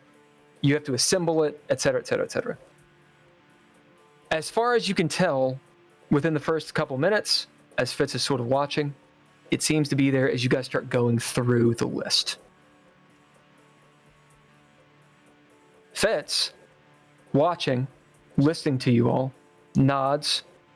The two Marines, they're not Marines, the two guards, we'll call them, are standing there at the ready, and Fitz will talk to whoever looks like they're in charge. Who is that? Gunny looks like he's in charge. I've been the one talking, as in I know what's going on. So either one of us would probably. So he's going to talk to you because Gunny's over there. As he says, well, you can check off all of your lists as you see fit. I can assure you it's all there. But I understand a businessman. Do you need any help with this vehicle? This one that we're the No, I think we got vehicle. this. Yeah, we'll probably need some help with the vehicle. You guys got a vehicle in there? Yeah, we'll need some help with the vehicle. I know what he's asking me. I was like, I think we've got this, especially with this. I think we can finish flushing this out, and How's your cat, we're quality. Your chatbot's He's good. Well, I mean, that's actually something. He's good. How are you? Yeah, operating at peak. How are you? Negative. We got a reactor leak. It's not. Well then, gentlemen, the station will be on lockdown for a while. Yeah. How is your chatbot doing? Yeah. Kind of looks over at you. Well, our chatbot was doing fine, our station RI, until an entity called chatbot infiltrated our systems and blew out 2 of our rings and the inhabitants there. I fixed that on our ship. I might be able to fix that on. Are you still having problems with it? He kind of looks back and forth at the 2, like some of the guards who kind of look at him. We have it contained. You saying that you can fix that? Yeah, flushed it. It ejected some of our personnel, but we were pretty unscathed by the mass ejaculations. I look up and I look at Glenn's face, and then I look at the guy, and then I look back down to what I was doing. Just why don't you come with us, and maybe you can help us on the station? I could probably do it if that's okay with you guys. I mean, I could probably help with that. You gotta go. Gunny, Let me. I got a little piece of gear that I need a core, a computer core. I gotta go get it, but I'll be right wouldn't back, it be and I can better absolutely help you with that. Because I use some. Wouldn't it be equipment. better to do that remotely? I don't know if it's a speedy enough process, but just give me a minute. It'll take like 20 minutes, 15 minutes. I just got to download into the computer core. It'll be We'll give really you 5. fast. I'll see what I could do. I'm not sure if that's enough time, but I'll give you an update. Fitz he just turns and says, "We'll give you 5," and you can tell he's going to give you 5 as he looks back at the guards and prep the ship. As one of them goes into their ship and they're doing stuff and whatnot, and the 2 guards are standing there. The one is at the door still, manipulating it, and then Fitz is he's not stepped onto your ship, but he's sort of looking. He'll even have like a big watch, like an old watch, and he sets the time to 5 minutes. Oh, nice. Where did I put that computer core? I'm wondering where that computer core that I had was. I think it was in the med bay, and I probably left it in the med bay. I know that the terminal there is busted, but what were you actually looking for? The computer core. It was the core that to had drop. Ian in it. It wasn't in. Yeah, it wasn't in the med bay. It was in the life support, because that's the one the logic core. doing all that stuff. Yeah, the logic core. Well, I'll run over there. Okay, so you have to fly up there or float up there. I will look at, as he goes off to do the thing, I'll look at the guys and I'll be like, I would seal, let's go ahead and seal this door right now. And we'll get in here for you when you're ready to go. Doors. I mean, just close it. I wouldn't, whatever. He looks down. You see him put his head. He's all slow movement. He puts his head in and looks down at the control panel of the door. Oh. How it's been blown out to hell. Obviously shot. Smoking. He's like, I think we'll keep the door open, just in case it decides to stay shut. Have a doorway. I grab the two duffels like that we've been going through, and I move them away from the door. I go over to Gunny with them because I just push off. Yep. Yeah, I just push off, go down over to Gunny. I'm keeping an eye on them because if they do decide to infiltrate, I want to know. But what I'm going to be doing over the next period of time is assembling these weapons, getting them ready to go. Right. As you start assembling the weapons, the guards definitely take note. As in, they're not stupid. Yeah. You're heavily armed, and they're looking at you. As they kind of look back at Fitz, you see him kind of shrug. I'm handing stuff to Gunny, like he's sitting there, like he's covering the door. Like I put the helmet on him. Like all right. Like as you start literally assembling and gearing up for war, Fitz will say, "You expecting a battle right now?" I turn back and I look at him and I was just like, I don't want to be vulnerable anymore. Understood. Why don't you do that when we leave?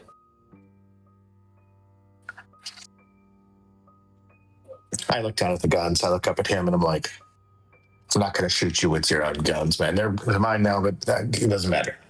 I'll give you intellect. Roll that. Intellect? Fine. Great. I'm not going to shoot you with your own gun. I like that. Intellect. Here's the question. Good. Here's the question. What about combat? Actually, no. Yep. No, not combat. Intellect. You're trying to prevaricate.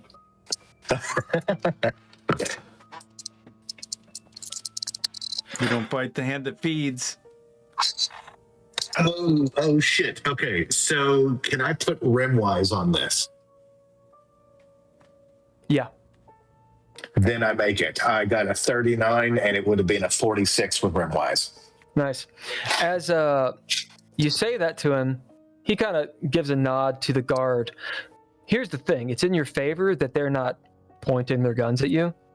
Mark Zero, you know, if you guys start locking and loading and like literally gearing up, it's going to be very obvious. Right? Yeah. Like you have to be extremely tactical because right now you're like, essentially you guys are like in a bathroom and they're like in the kitchen looking at you, both in the bathroom. Like you're in a kill box next to that open door. So maybe you could slip away, but likely you will get shot. Very likely. And get away with it, but understand if you're like, huh, they're ready. Okay. Yeah, I'm going to let you know inside my head because it may come out in my body language. I'm not treating them like threats. Yeah. In fact, like I've turned my back to them enough times already that I know that they're getting worried that we're gearing up, but they're just not stupid. But yes, they're not stupid, but tactically they also they should be aware that I am also extremely vulnerable right now while I'm gearing up, and I'm doing it in front of them, so it should be like sure. Gunny, take what they want out of that, but that's where I'm at. So, Gunny, are you gearing up as well? No, I am staying by my post. I'll be listening to them, working out just by sound alone where people are moving by their feet. So no one's touching the ground. Did we get? You're in. they've got yeah, that's right. You're right. They are, but they're standing still. You're right. But so I know where they are. Have mag boots. Indeed. We now have mag boots, and I'm going to hand them to Gunny because he does not have. Because part of the thing, he could at least use the boots. Anyway. Sure. So, Gunny, you'll get 2 XP. It's a good point. They are touching the ground. All right. So we're on Glenn. Glenn, you fucking dolphin your ass up there. It takes 3-ish minutes. 2.5 minutes. You do not have a lot of time. Yeah, I'll message Mr. Fitz. I'll be like, I'm just getting to the thing now. It'll just be a few more minutes. I haven't started the transfer, but I'm working on it. And are we at a Terminal 1? Yeah, you're at Terminal 1. Oh, yeah. So I'll start the transfer. We'll take a little snapshot of the thing transferring. Ian, how long is this going to take? To do what? To transfer some antivirus. What software on it? I don't know. Do I need to transfer you, or can you make a copy of you? A ghost image of me is already on it. Oh shit! So it's already there. All right. How are we dealing with making some distance between us and the space station? You hadn't actually said to do that to Ian. Oh shit! How long would it take us to make some distance between us and the space station? Maybe get that is a relative term. How much distance do you mean? Maybe to get on the other side of the planet where we're not in weapons range. Oh. How many G's do you want to pull? Whatever's safe for human. That could be up to 7, right? 6, 7, 8, maybe. Officially 3. Oh, 3. Fighter pilots do a lot more. You can also stroke the fuck out. Yeah. Whatever a fighter pilot can take. If you mean the standard Whatever Mark Zero can take. 2.5 G's, and you are secured in seats with belts. Once that's done, ooh. Hold on a second, I'll calculate. Oh no. Processing. A few hours. Oh shit. All right. Do a real slow ramp up to get this ship maybe on the other side of the planet. When you say slow, what do you mean? Like I don't think that we should go into G-force, but maybe separate, put your geosynchronous orbit on the opposite side of the planet, if you would. I'm gonna take a drop ship and try and fix the station, and I'll rendezvous with you back there. Maybe relay this what I just said to everybody through their comms, if you wouldn't mind. But don't tell Mr. Fitz and his company. So you want this ship to be in synchronous orbit on the opposite side of the planet from the station. Yeah. Oh yeah, I think that this will take. And you want it to be slow. As you see, it'll take 3 days for that to happen. Yeah. Oh, well, what if it will become obvious in a few hours. Yeah. Well, do what you can. You're going to take a drop ship from here to the station, and then once you've fixed the station, rendezvous with this ship. Yeah, maybe not. Maybe just hold position and let Mark and the other guy. So what you can realize, Glenn, is just the it's not gonna the distance is extreme. The distance is extreme. You can do it. It's just everything's slow. Yeah, it's not going to work. So I'm going to message Getting out of Mr. weapons Fitz, range from the station's not happening. It'd be well in weapons range. Why don't I take a drop ship to the station and meet you guys there with the RI? Because I don't want you to have to go into any trouble, like taking me back here to this ship. If that's okay with you, I'm just going to jump on the intercom and message him, say that to him. So, what do you want the RI to do, Glenn? Just do whatever you're going to do for Mark Zero and Arthur. Just let them control the ship, I guess.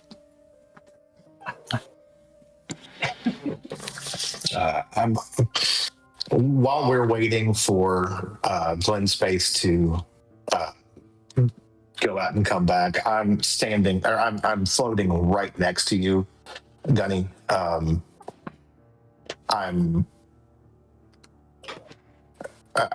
I'm talking to you, it's like, hey, do you want these mag boots? Do you want to start this process or not? And I'll kind of like look at you real close and be like, I don't know that we should let Glenn Space go by himself. Yeah, I had something through here. At the moment, I don't really care what happens to Glenn. At the moment, Yep. So just really quick. No, I'm sorry, Arthur. Just give me one moment. Just pause. Just so you guys know, and so you know, Ken. In reality, so I'm saying it takes 3 days. In reality, it takes weeks. Yeah. Okay. It takes and that's doing it fast. Yeah. Like, it takes an incredible amount of time. If we're going Star Trek, you can do it like quick. Star Wars, obviously, it's like in the same scene, like you don't even cut. But Mothership, it plays with distance and time very specifically with the ranges, which is why I'm being a lot more hard about it. Like, it's not just complicated, it literally takes forever. Takes a minute. Understand it takes forever for you, but it also takes forever for them. So the big problem is what Mark Zero mentioned, is you will be in weapons range the whole time.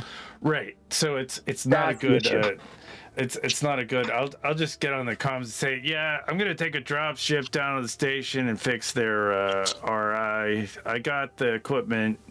Mark, you wanna pilot for me? I can pilot, I guess, if you need me to. And to jump back, Arthur, sorry I cut you off. What were you saying? As all that's going over the comms, but I just wanted to interject. Yeah. At the moment, I had something back where we came. Maybe that great. That you encountered that demon thing. Oh man, it's bloody missed. You don't think we're alone? No, I think there's something back there. Get these goons off the ship. We need to sort this out. Glenn's got a plan for us to how to get us out of here. Let Glenn crack on with that. But this threat, we need to deal with it. All right. So next things next. You want me to get them off the ship? I mean, if they're willing to help us scout the ship, they're more than happy to stay. But as long as they're here, they're a complication, and it's complicated enough here. All right, Gunny, just before I do anything, I'm going to make sure you want me to ask them to help us clear this ship. Preferably, I want them off the ship. And do whatever it is they need to do. Get off the ship. Glenn does whatever he's got planned to get done. And or we go through there and figure out if there's anything left.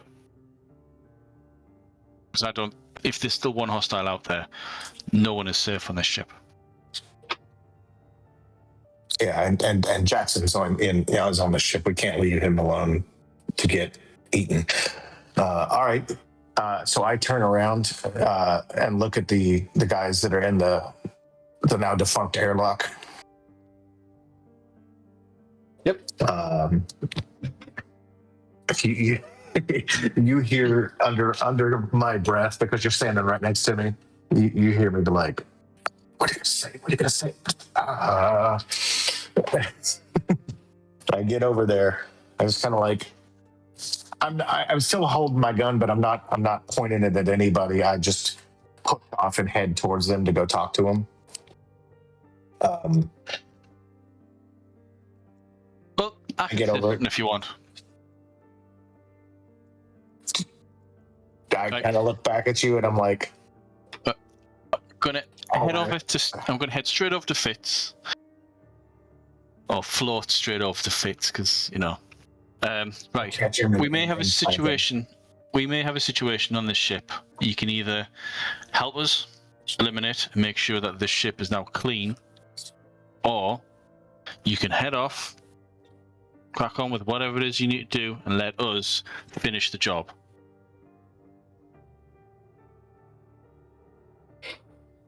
You're saying that to Mr. Fitz, I'm assuming. Yep.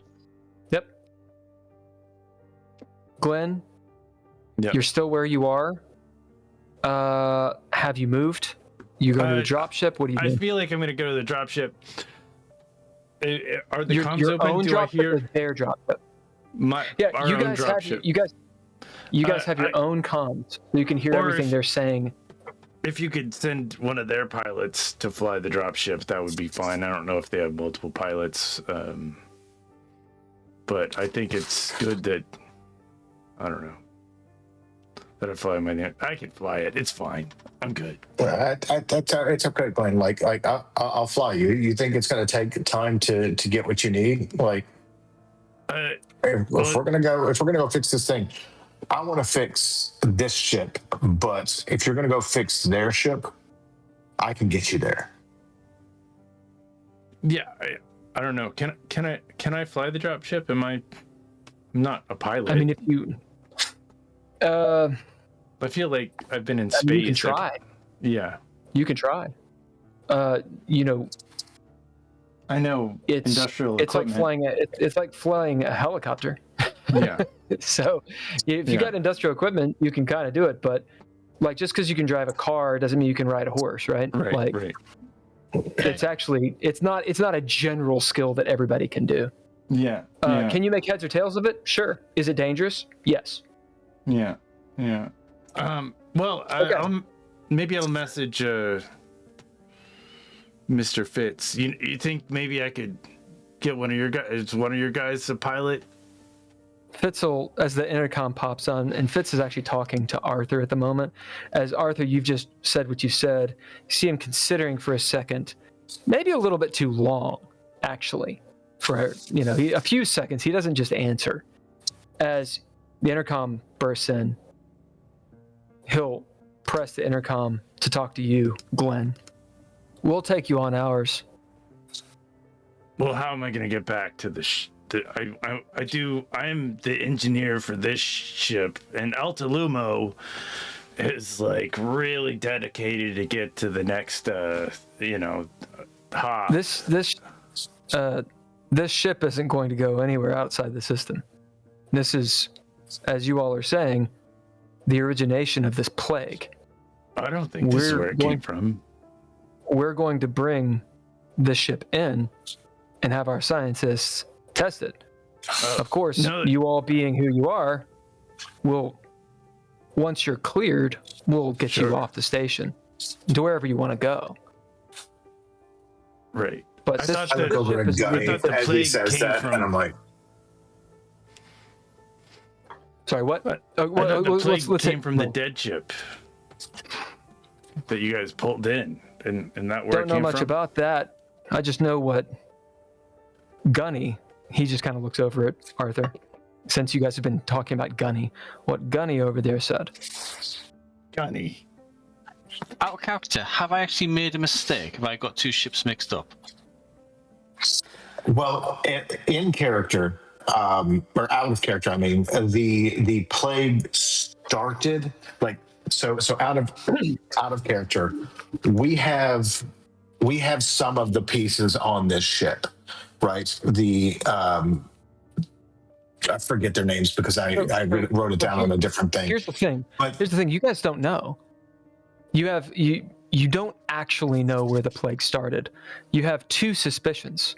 Obviously, the Nova Espero is somehow connected because it had the colonists. The other one was the ghost ship Yeah, the that ghost ship. connected to the station, and you didn't Yeah. I completely investigate. forgot that. Yep, no, that's fine. So- That's my mistake. I'll Did stick it with start from yeah. either one? You don't really know. Yeah. The main thing is it doesn't actually, I mean, it may matter eventually, but in this moment, it doesn't quite matter. All that matters is you all, one, Gunny has said it, and two, when you guys were talking to the station after firing on it, you said that this was a plague ship. So whether it's the origination or not, they believe it. Yeah. Mr. Fitz is saying, well, we're going to research that. We're not going to let this ship go without having our own people actually make sure this potential plague ship is not a plague ship. Right. It doesn't matter if you say it is or not. Yeah. No, They're not going to let you go. I was just And wondering that's what he's saying. yeah, no, that's fine.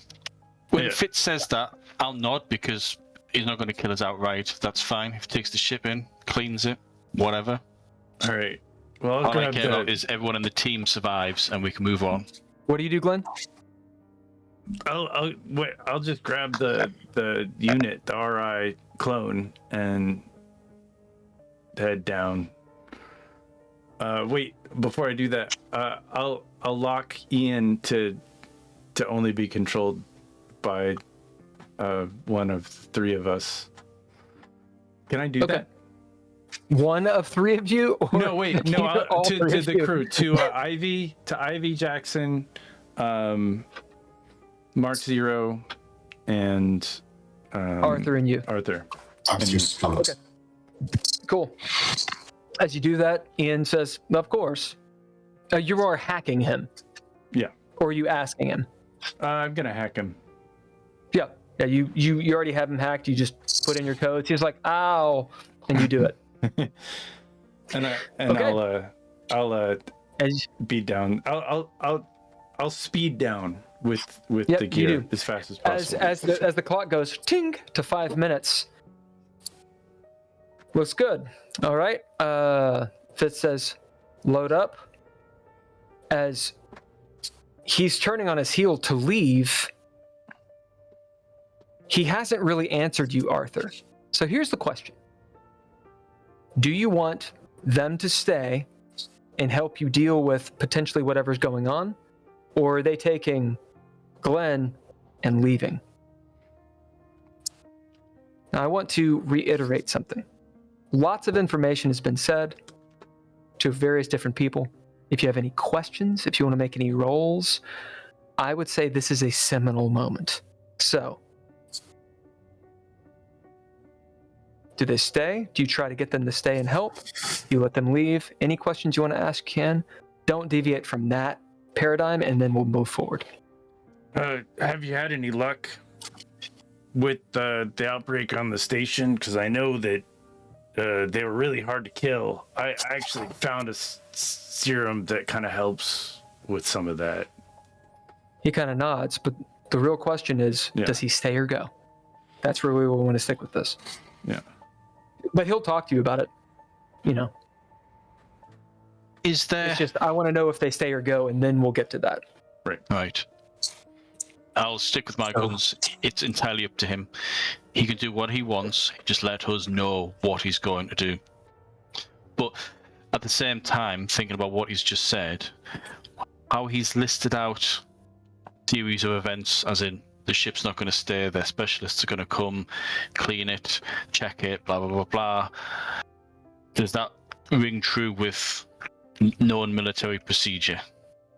Or is he Yeah, just talking can I bullshit? let you guys aid know. him? Can I aid him on this roll You'll to get- be like, okay, let's see you'll get whether or not advantage. he's just However- going to blow us up, or if they are going However- to actually try to do the thing. You'll get advantage on this, however, it's an intellectual. Sure. Would I add command to it? Since it's Yes. military. 100%. Get him! Yeah, Fuck I get yes. to use it. Fuck yes. That's 20 to intellect. Oh, 56. And I've got advantage. Nice. Yeah, I got 15. I'll take the first roll. Fantastic. They're going to blow you the fuck up the moment they're gone. As it dawns on you, Arthur, there's no way. There's no way. They're not going to let the ship go. And it's obvious you guys have been in close combat with these things. No way. They're going to blow you the fuck up. They're not going to kill you now. As you realize, Fitz probably would help you right now. But the moment they leave, whoever goes, goes. Whoever stays, Dies. they're gonna torch you. Okay. Not you, they're gonna torch the ship. Yeah. It's too much evidence. And in fact, I love this because Glenn had actually mentioned the whole Alea Lumo thing and the corpos, and he elicited that. And I'll say that you actually see that actually does affect Fitz because he's a corpo mafia guy. The corporations will not allow this to get out. It can't get out, right? It's not even about the plague. They actually don't even care about the plague. This is like, I mean, you know about the R&D and all this shit. They probably made it. Can't get out. Ship is not going to go anywhere. So you're in that moment. They're like turning on their heels. Are they staying or going? Or are we going with them, all of us? Where are you going with them? What are you doing? Okay. I think that, like I have been saying to Gunny during this process, I don't want Glenn to go by himself. I want to kind of reiterate that a little bit and be like, hey, we should get Ivy. We should get if we're going to leave, we should bring everybody. Fitz kind of stops and looks. You don't want to stay with the ship? Well, it's not locked down. Like we were saying, there's one more. Like I think there was one more, one of those monster things that we can't confirm is still on the ship. Whoever wants to go, get on board. And he'll turn to you, Arthur, and say, if you want, I understand the need for revenge if you want to take that thing out. It's up to you. Well, come Ivy, come everyone. Tell everyone to get down here as soon as possible. They're going. I'll glance into their ship real quick and look up at Fitz and be like, I can fly the rest of us in our last dropship. I can get us all there. I'll just follow you. How's that? Roll intellect. Okay. I know because Cameron knows, but Cameron knows. Idiot. Let's see. It's not going to matter because even if the only way I could do this was with firearms or piloting, and I think that's a close fail. If you can make an argument for it. I've got an intellect 36, and even if I add piloting or firearms to that roll, it's only going to make it. Oh, it'll make it 51 if I can do an expert skill. But like I said, those are the only two I have. So what do you add to it?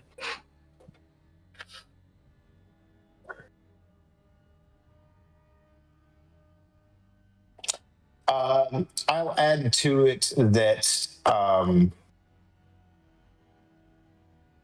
we'll do piloting because we'll say that when I'm talking about it, I'll use pilot jargon. Like I'll be writing your 6 the whole time. Like, yeah, like it'll make it to where like I am quite confident that and I rolled a 50. If I can add that expert skill, then it means my target's a 51 or less. Okay, so you fail by 1. No, I don't. I succeed by 1. Oh, you succeed by 1. As Fitz just sort of like looks at you cross-eyed, like really, guy. As one of his pilot guy is coming back, as he goes, actually, Mr. Fitz, we are in orbit. This is actually with space debris and everything, this is actually pretty difficult. And we are over capacity, just in case something happens. We got to make moves. When he says he got to make moves, Arthur, you're going to get the idea because of your role. Mm-hmm. There is something else at play you guys don't know about. Something that doesn't have to do with your ship, doesn't really have to do with the station. Something. It's the transport between the planet and the space station. Wasn't there a change, like nothing's going on? Yeah. It's the idea of something there, maybe a ship coming in. What's the deal? As maybe it starts to dawn on you, Arthur, was the space station even safe? Yeah. So bigger issues are going on. Now, before we go forward, because we're moving, Mr. Fitz looks at you, Mark, and says, fine, take your drop ship. Okay. Okay. Ivy I will and the grab group both. are ready to go wherever you want to go. What do you guys do? I grab both of the duffels because we're still in 0G, and I start heading towards the hangar bay.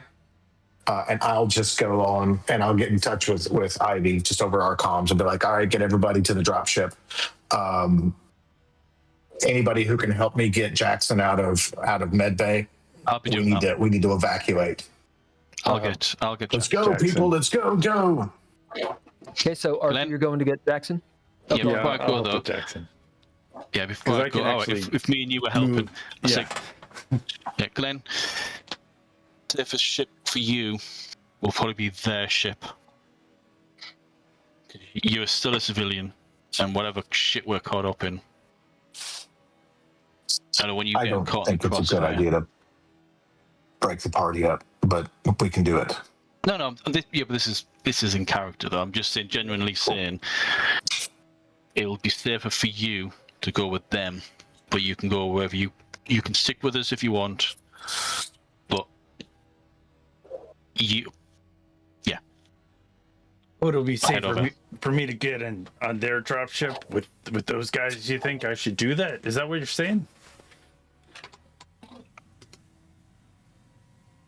I've got a feeling. Yeah. Danny's got a feeling, man. Okay. Well, you can stick with us if you want.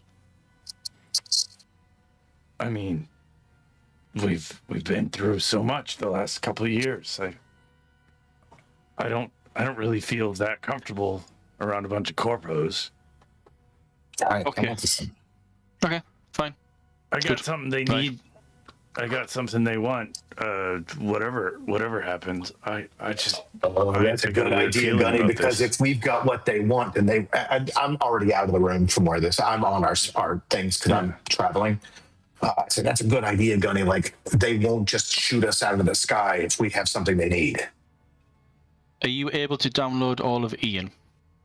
I got it. I got a copy of Ian You got right it? here. Right, okay. Yeah. I'm going to stay quiet until we get Jackson out. I'll carry him. Glenn, obviously get the doors and whatever it is that you need to do. Is there a terminal And then one we'll by head back. the dropship?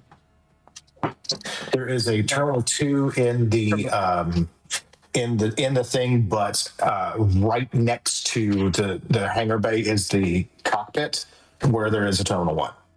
Yeah. Okay. But you guys are in the med bay right now. Right.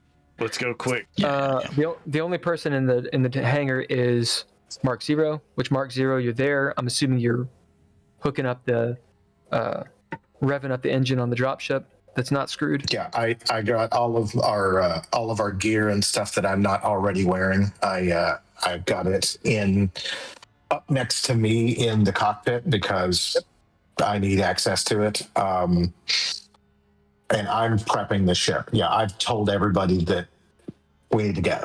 The Get to the NPCs dropship. Get to the got there. chopper. Ivy Dukes is in the dropship in the co-pilot seat, and she's like, "What the fuck's going on?" So I don't know. I don't know what's Are we going on, but it's abandoning bad.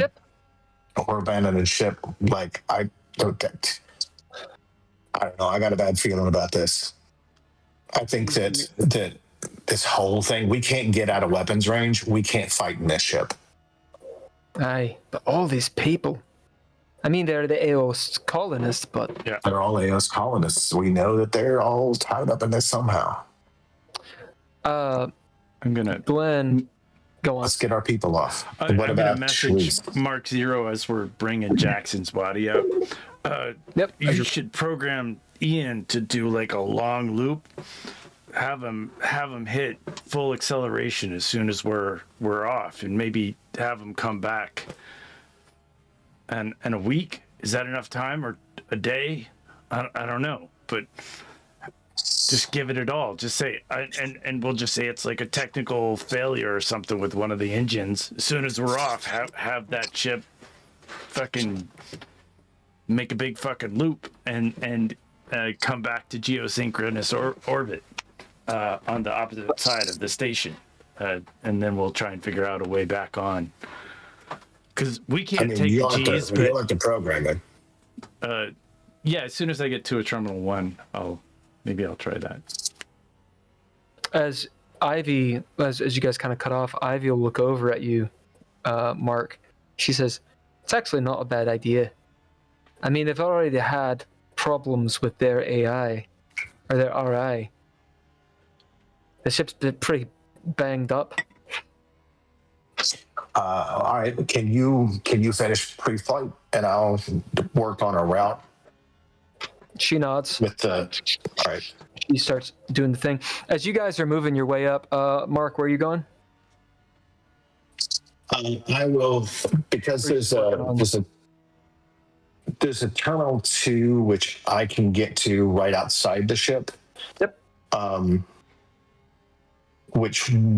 But I can access Ian from that, and I can just talk with him, right? You can just talk to Ian. Okay, well then I'll stay right here doing the pre-flight, and I will just start talking to Ian and be like, Ian, and just we'll plot a course for this to happen while everybody is, because we've got some time we need to get everything ready.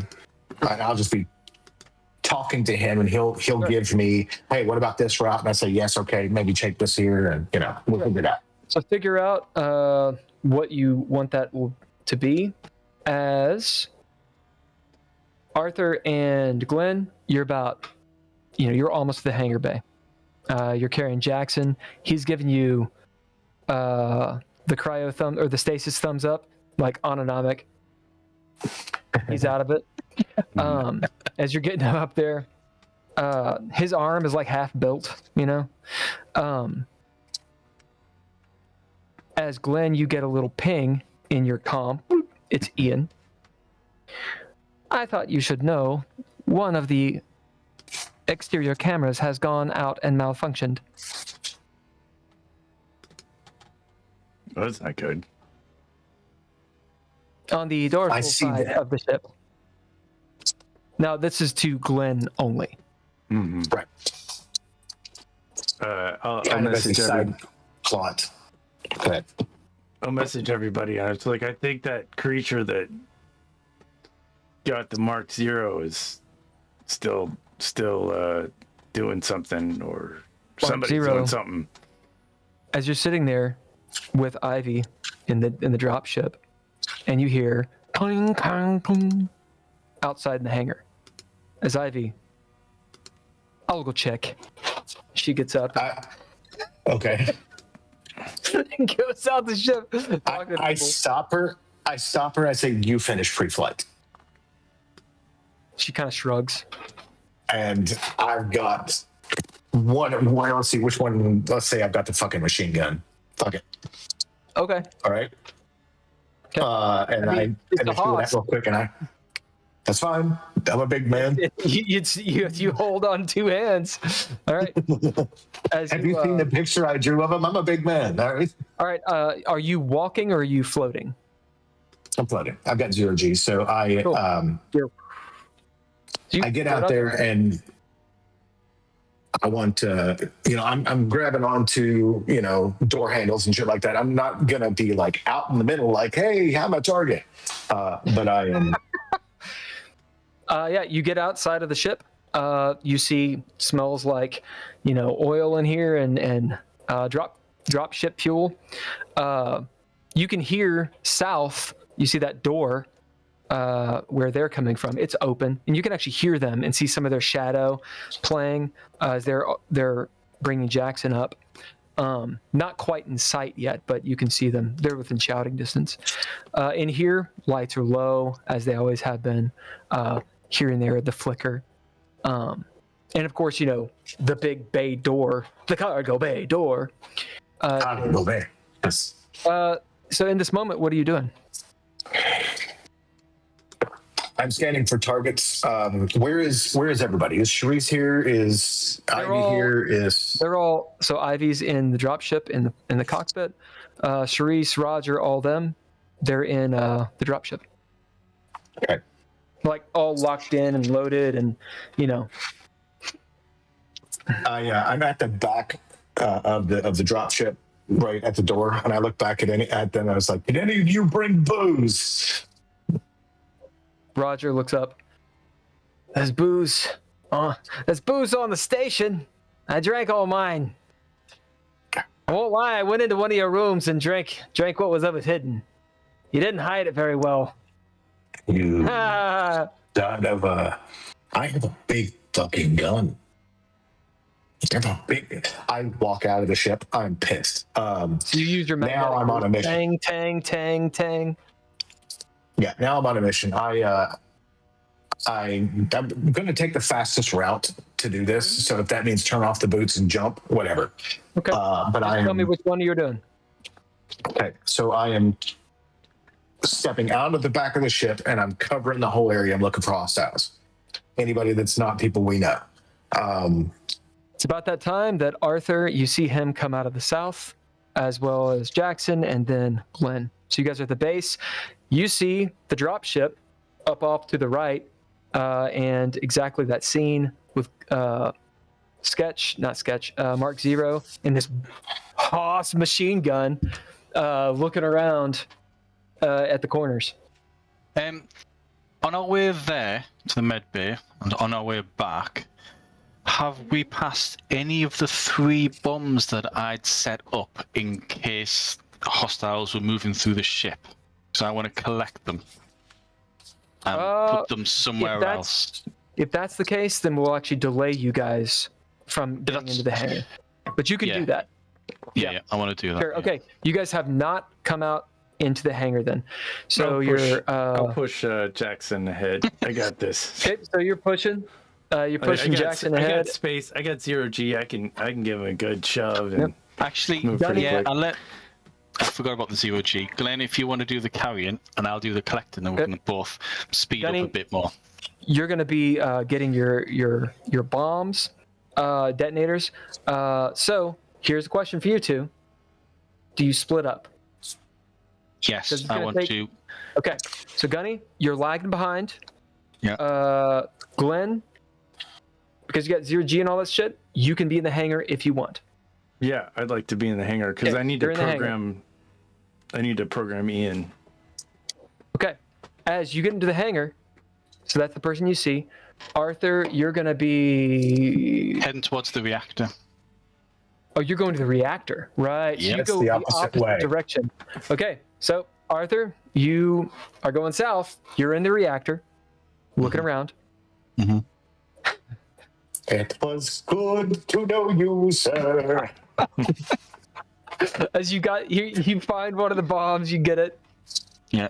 You're over here. You hear clang, clang. As you look up right above you, you see that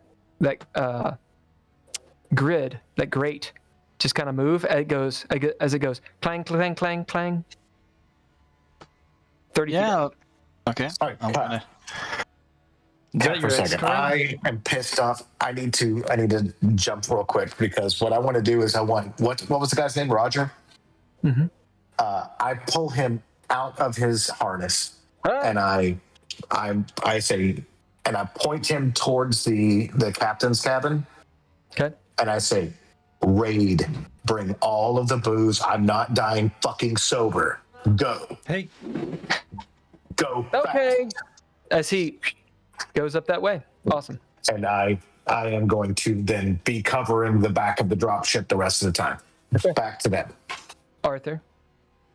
I'm going to pretend to have not heard anything. Dang, dang, dang, dang. As you get the second bomb, you're moving around.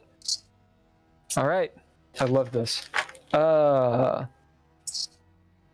We need to see where Glenn is.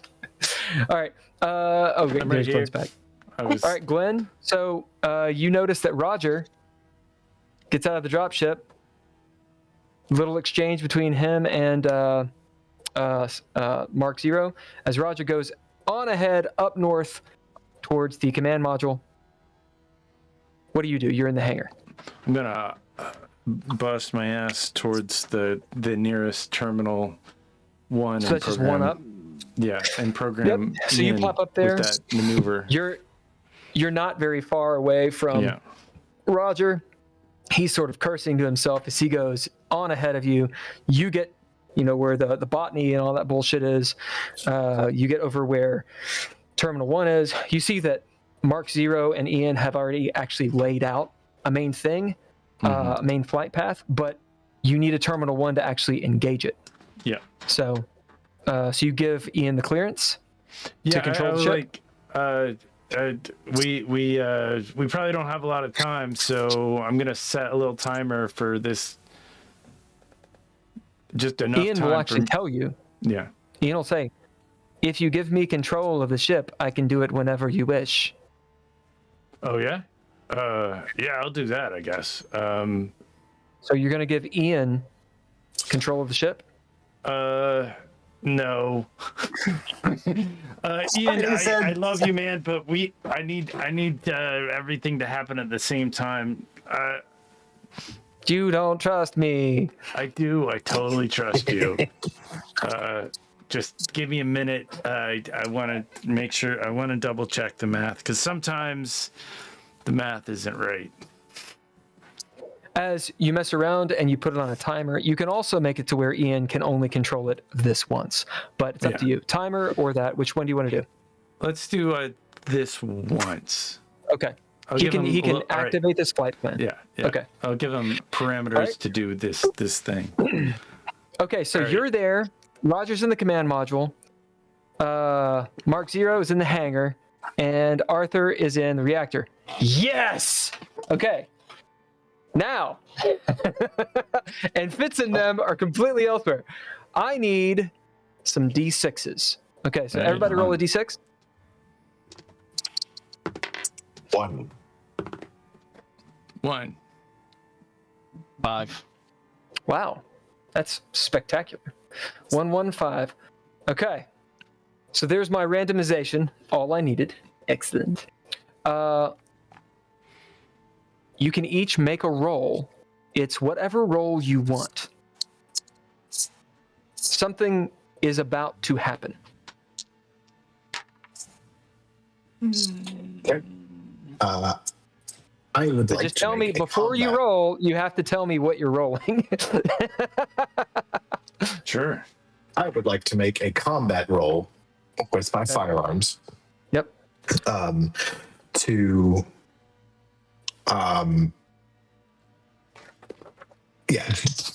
For combat purposes to be ready. That's what I want to be. Yeah, I love it. That makes sense. Yeah. Yes, because Ivy can get us out of the hangar. Yep. What about you, Glenn? What are you rolling? I just made a hacking roll to Great.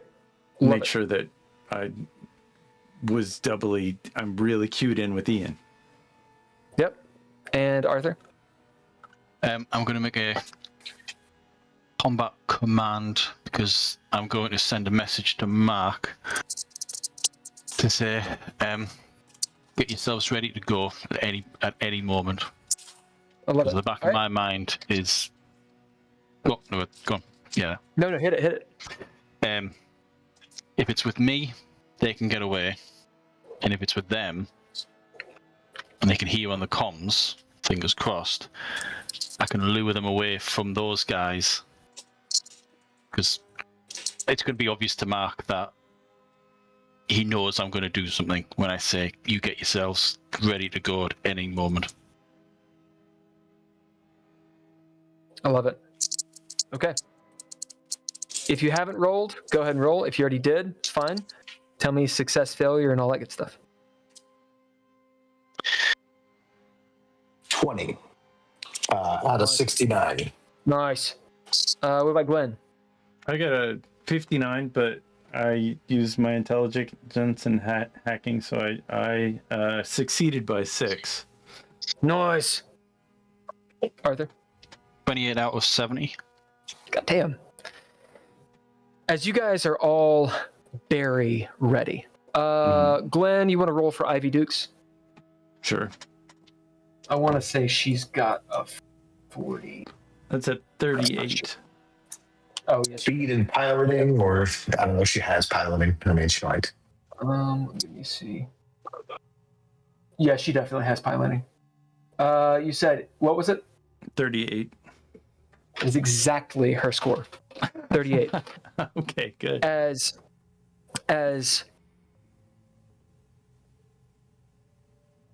space is cold and there's no sound. As Mark, you're out there looking around for hostiles. You hear the engine of the dropship, and you see there's some portholes here and there, in the hangar bay.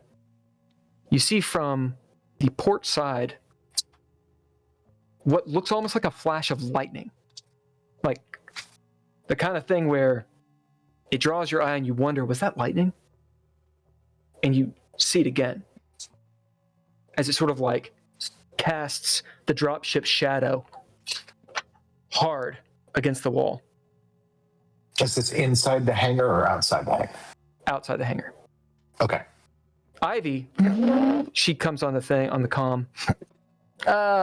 So we've sorry, that's not how she talks. She says, all right, dropship's really good. Looks like we're fueled up and comms go out.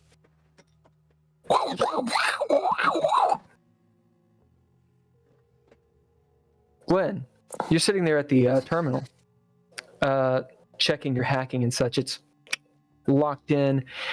Since you did so well, you actually see that Ian on the ship, you see he's sort of acting a little strange, not in the sense of like aberrant or like rogue, as maybe you talk to him a little bit and he just says, I'm afraid if the ship is destroyed, part of me will die, won't it? And you're getting into like this conversation with him about that. Whereas you've hacked him so well that he can't go against what you've asked him to do. And you kind of like check that. And the screen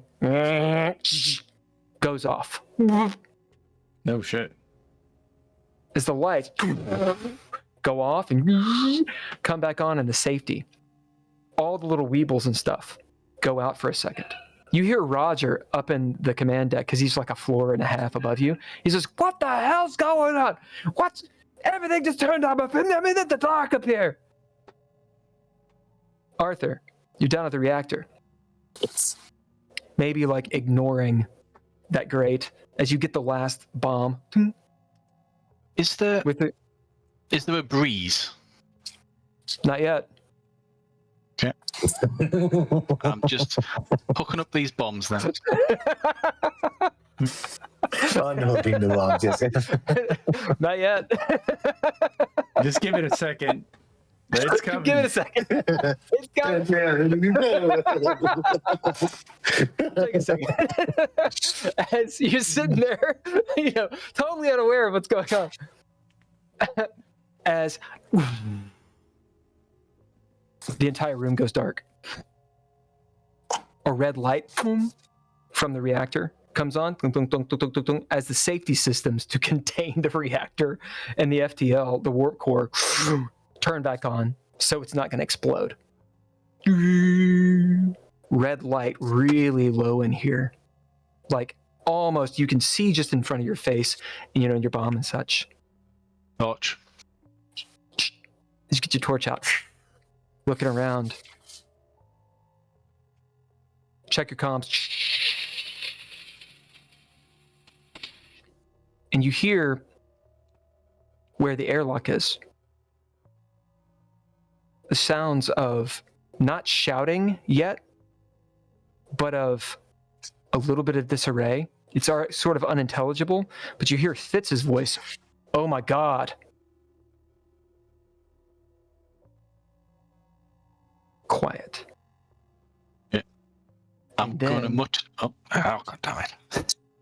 Go on. I was going to say, I'm just going to mutter whilst I'm hooking up the bomb to blow up the reactor. So, come on, Fitz, just buy me a bit more time. And then,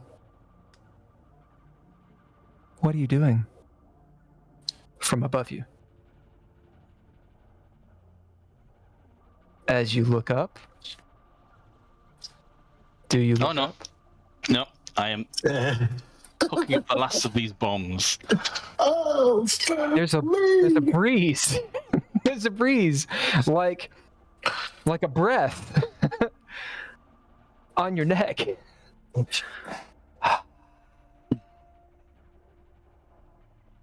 What are you doing? This beautiful female voice, closer, not right behind you, but closer. Sweet saccharine. How much? Where am I with having these 3 bombs set up? Because They're set up. You rolled extremely well. Okay.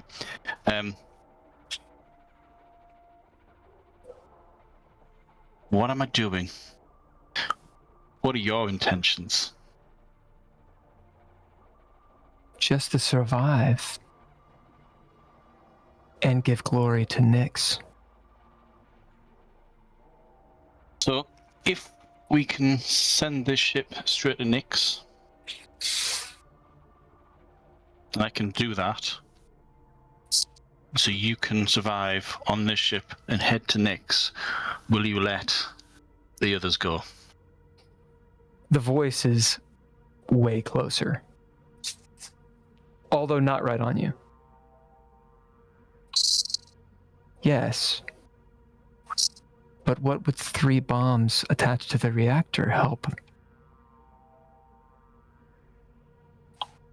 Because if you don't, we all die. And you don't survive. This is my bargaining chip. If you want to survive, you'll do what I say. You feel a hand, delicate, on your shoulder. I'm going to reveal the trigger. Dead man switch. the dead man switch. As there's a bit of a breath, Glenn, the lights come back up. The red running lights. You see out one of the portholes a flash. Comms are down. Ian seems to be down. Oh, shit. What are you doing? I'm gonna haul ass to the dropship. Yeah, as you get to, you hadn't closed the door. As you head down that way, you go through the cryo part, and you see that the cryo chambers are all rebooting. Mm-hmm. Some of them aren't booting back up. As you realize, this is complete system-wide. Everything. Mm-hmm. As you start, boom, now you're in the hangar. Whip around with your ZOG. Mark, you see in the darkness a man. It's obviously Glenn's face. They're I coming. track him and then I move past Yeah, him. right. I'm gonna get on comms. They're coming. I think they're coming hard. Comms Oh shit! doesn't work at all. I'll yell. I will yell. Again, Glenn's coming hard. Mark, you... Ah! They're Mark, coming. you see the flashes. They're coming You see hard. the flashes, and that's when, and you hear way up top Roger yelling, "I'm coming too!" As he's like flying this way. As in that moment, who is in 0G? Who has magnetic boots? Yes zero to G. both. I On the have ground, 0G. magnetized, or are you in the air? I am, because of this big gun, I am free floating. Okay. And what about you, Glenn? I'm sailing. I'm trying to get in the dropship. So I just Okay. probably So you're went like, as hard. so you're like holding on to something, whipping around, Yeah. holding onto the dropship, trying to get in. The entire world goes like this and spins, jerking I might be the dead, absolute dude. Oh, shit. hell out of you, Glenn. Roll strength. Okay. Out of body. Mark, it spins around you. You're floating. It is the ship is listing. The ship is listing. You're moving off axis, so you're going towards you're moving, or the ship is moving towards you actually, but not very quickly. However, it's spinning. What'd you get for your strength? I missed it by about 9, so a fail. Oh, so take one of your saves, whichever one you want, as you're just wrenched free from the dropship, and you're floating in the air in the center of this spinning ship. So there's nothing to grab onto is the problem. You guys can't move because you're floating in the air, unless you have some sort of propulsion. Arthur, the hand's on you. The breath is very close to your ear and neck, and you can even feel some saliva on your skin. The moment the hand's on my shoulder, because obviously most of my body's burnt, so I'll flinch. The trigger comes out and I say, hey, back away. The hand comes off. You could live for, and the ship spins. Like dizzyingly. Now you are kind of sitting there, so it's sort of like thrown you off, but you're still spinning. So you're like in like a dryer, like spinning as the ship is doing this number. And in that moment, you will actually see at least part of the thing behind you, and it is the same thing that was attacking Mark Zero. I didn't see what was attacking Mark Zero. I thought you were the thing that, or was it Glenn that helped? Was it Jackson? No, Glenn went in. I just went in first, but I didn't see it actually happen. I never saw any of it. Oh, you didn't. I thought you guys did. Okay, Well, somebody might have seen it go up. I did see it go up, and I chased it. That's right. And then I splattered it, but we were off screen today. That's right. So you see flowing red hair, porcelain skin, and almost like this flowing dress. It looks like a poltergeist, basically, of hair going everywhere, and it's in the dark, and the torch is going nuts. What do you all do? Well, if I'm rolling, how far am I thrown away? You're not thrown. It's just sort of like you're kicked around and you're just sort of spinning. But you are close enough to the ground, you could grab on. You're the cat in the dryer. Yeah, you're a cat in a dryer. Okay. I'll probably have to ditch the rifle, trigger in one hand, and try and grab onto something with the other. Is it spinning around or being affected? Is it moving away from me as the ship moves away? No, it is like motionless. It's not obeying physics at all. As you grab onto, we'll say the reactor, like one of the handles, roll strength to see if you can hold on to it, because the entire ship is whipping around. Add athletics, so that's 46. No, I failed by 3. As you do grab on, but it wrenches your arm a little bit, so you'll take 1 point of damage. Sure. And of course a point of stress. But you stop, you right yourself. You see this apparition before you. You're not quite looking at it. As it's not looking at you anymore. It's looking out, almost like it can see through the bulkhead. And it says, "No. No," as it floats and, like a ghost, goes through the bulkhead. Is our comms affected? Because our comms were independent. Our comms was person to person. Oh, right, okay. That doesn't mean you can't fix them. No. You had someone who can fix stuff like that. Yeah. How far away am I from Glenn's face? Like, you're right next to him. So I could touching anything. I could technically. Well, you're in the air. Use him. You're like because the hangar's like 30, 40 feet tall. So you guys are like 10 foot off the ground. Mhm. You know, sort of Okay. floating. Now, give me the visual here. Like this ship is spinning. If It's not whizzing. It's moving like this, but it's Okay. dizzying and Okay. because you know it's like moving around. You could grab on. It would wrench you hard. It would kill you, but the ship is moving. all right. Well, I've only got one arm that I could grab on with anyway. The other one would probably fucking wound me again. But if I could grab hold of Glenn's space, Yeah, easy. conceivably with that roll that I did, could I use the could I fire away from the dropship and use that to Sure. You got a big to gun. put us both in the dropship Yes. as it spins? Yeah.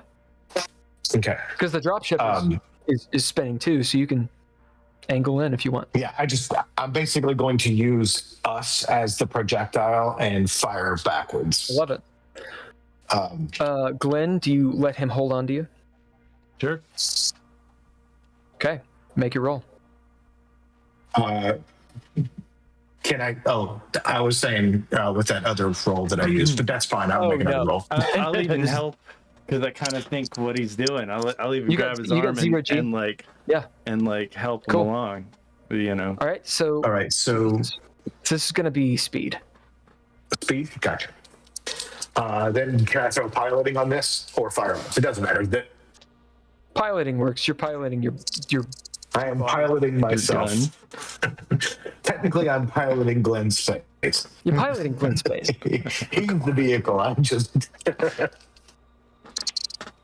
That is a 7. All right, give me 1 second. I'll be back in like 2 minutes. Just a second. Oh no. 2 minutes. Oh, she's arrived. She is arrived. I don't know if that'll take 2 minutes. That'll probably take more than 2 minutes. That'll take like a big amount of time that will be difficult to fill.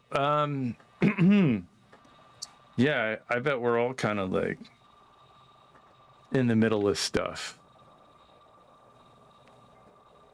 We know if the cargo bay doors will open or the hangar bay doors will open. That is a good question. I was assuming that they were already open, but that doesn't mean anything. Just because we were already planning on leaving, that would be part of pre-flight, but that will be up to him. Do you think that I don't think they have force field technology in Mothership. I think No. the doors have to actually open. Like we got to have some control. I'm kind of hoping that Oh, so like everybody's got to be inside the ship or inside some other thing and the whole room depressurizes? I'm guessing that the room probably depressurizes for us to. It's like a really bad design in a spaceship to have this much space for somebody to like float around in. But you know, I don't know. Huh. What is the chat think? We have currently 7 viewers on our Twitch. Oh, cool.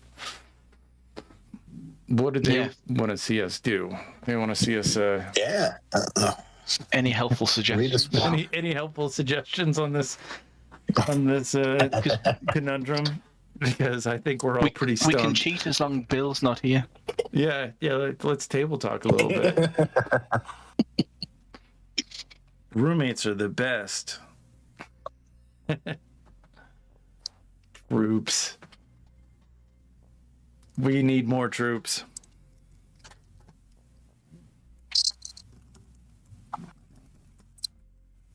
I am not letting Roger back on the ship if he didn't bring booze. Yeah, I feel like I feel like we just let Roger go. Like if he's not back, Glenn, of course. I feel like we should totally try to rescue Arthur by being on the outside of the ship and flying around and going to the ship and picking him up through the airlock. Maybe, I don't know. Absolutely, we can totally do that. We've done that before. Yeah, we've done that before. All right. Well, so you rolled really well. Yeah. Okay. So, as you unload, auto fire basically. Maybe never actually using a machine gun of this caliber before. As you, I mean, it feels amazing. You got to hold on hard because it's a two-handed weapon. So you're holding on both hands. Glenn Space is directing you guys as you're like pointing the gun. Of course, it's a machine gun shooting at the ship. Well, everybody but Arthur Scollet and Roger are already here on the ship we want. So Now, you rolled very well, which is situational. So the situation should be in your favor. As you guys pull this maneuver, Ivy Dukes sees it in like the rearview mirror, because there is one. And you just fly into the dropship. Roll damage. For the thing, I don't know what the damage is for that. It is 4d10. 4d10? Okay. And it takes, we'll say that it takes 10 shots. So 10 ammo are gone. The barrel can be fired around corners. Nice. You can move it around corners with that. So basically, I'm holding it straight. It's going, wah, wah, wah. Yeah. That's awesome. They probably shouldn't shoot the terminal one, buddy. Well, the terminal one's up north. Okay. So, go and roll. 10. Okay. Very low for 40-10, but... As you fuck up the inside of the hangar bay, it does not go through the hull because you rolled really well.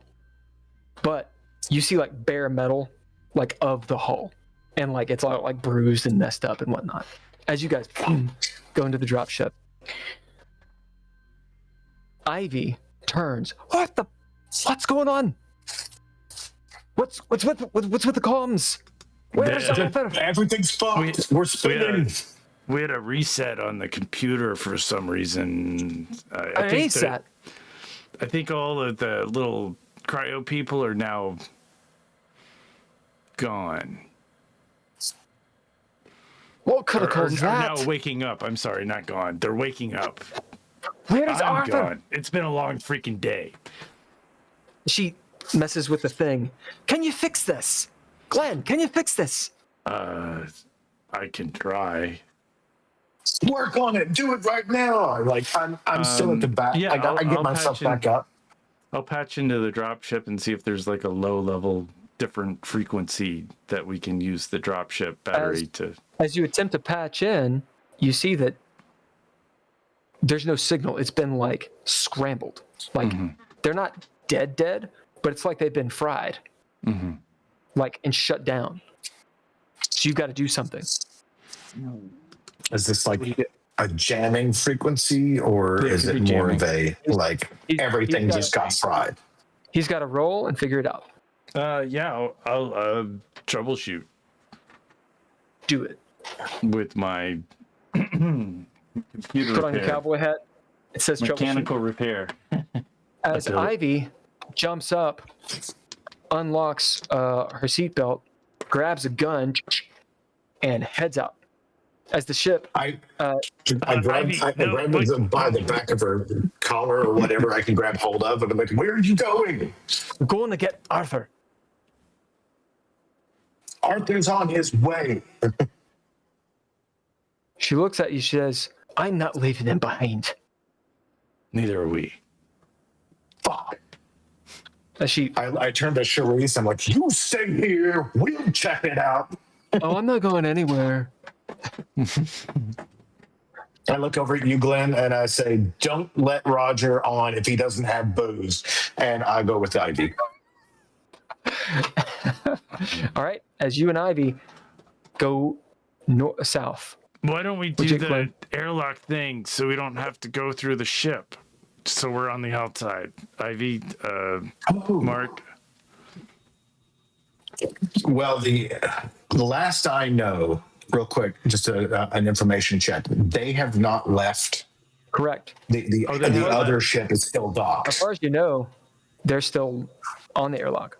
All right. Well, you guys go, and I'll lock down the dropship, and we'll wait for you because apparently I need a pilot. So I'll try and figure out the computers while you guys are doing that, I guess.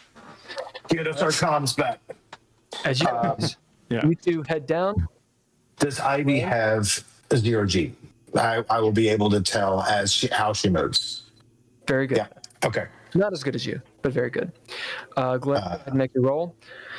Yeah, I got a as you guys 42. head I down, succeeded.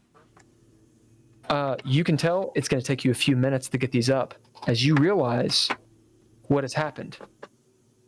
I'll tell you in just a second. Ivy and Mark, you make it to where the airlock room would be as she kind of pauses at the door and looks at you. We should be ready for whatever. And looks in. I position myself to just spray through the door as soon as it opens if I need to. She looks in. I don't see anybody.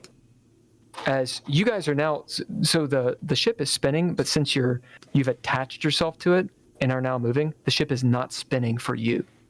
It's still spinning, but you guys are spinning with it. Okay. Yeah. So everything is normal.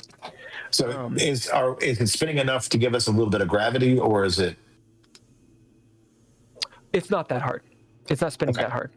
Yeah. I mean, it's in a big room. It seems pretty wild. It'll give you a tiny bit of gravity, but you're in zero. Not enough. But As you move through, you see the airlock door is closed. As you look through, that dropship's gone. As you look out, and you can't get a bead on anything because you're spinning. Every so often you see the planet and whatnot. If you want, you can make a roll, which would be intellect, if you want. But I'm going to give you just a couple seconds to make that decision. Yeah, sure. I'll make a roll. Make your roll. Intellect. Okay. Arthur, what are you doing? So this ship's pretty much is a cylinder, isn't it? So the reactor, I'm guessing, is on the floor in the middle, and if I looked straight up, would be the next layer. Yeah. Next level of the ship. Yeah. I'm going to have bombs in place, holding on to the reactor, which is at the center of the room, and I'm going to try and push myself up. And since you grabbed on, the room is not spinning. For you. Yeah. I want to propel myself upwards as close to the middle as possible and try and get into the next room. Okay.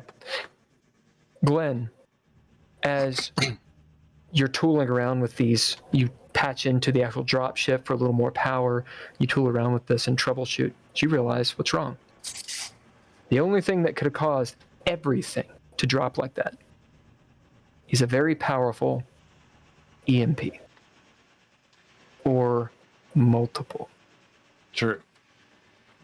Yeah, they fried the. I mean, so I can't. I still don't have a way to communicate. No, you can. You can troubleshoot as you get your comms back on. Yeah. I think they dropped some that's EMPs loud. to shut down any potential chance of us getting anywhere. We should. Is the dropship still on? I'll try to see if the dropship powers up. Okay. You see the drop ship, it's not on. Everything's shut off. I'll work on trying to get that. Because you're like pushing Functional. buttons and stuff. Yeah. You hear Roger in the back. He's like, I've flown one of these before. Yeah, it's not on, dumbass. Does he have booze? Did he bring it? I've got booze. Yeah. So yeah, I'm not sure what I could do with the EMP, but I'll do my best to try and get this dropship running again. Yeah, you see the circuits are not fried, Yeah. which means you were far enough away. And there was some shielding. Yeah. potentially. Arthur, you get to the next room, to the storeroom. People not heading towards the. As you get around to storeroom Hangar Bay. 1, you see Ivy, and actually you see Ivy first. As she says, "Arthur, come on!" She's like got a gun, like a helmet.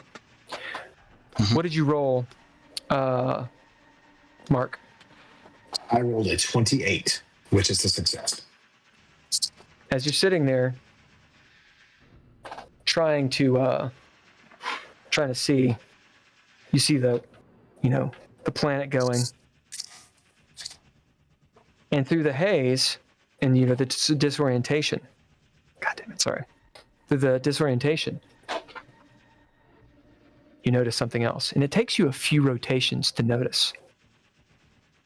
The space station is in a couple pieces. No shit.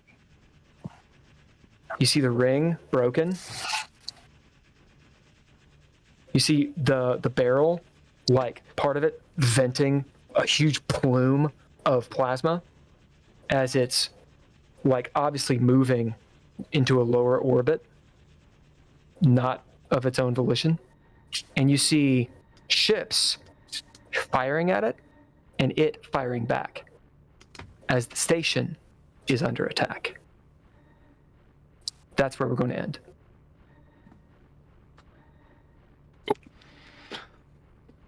The end. Nope.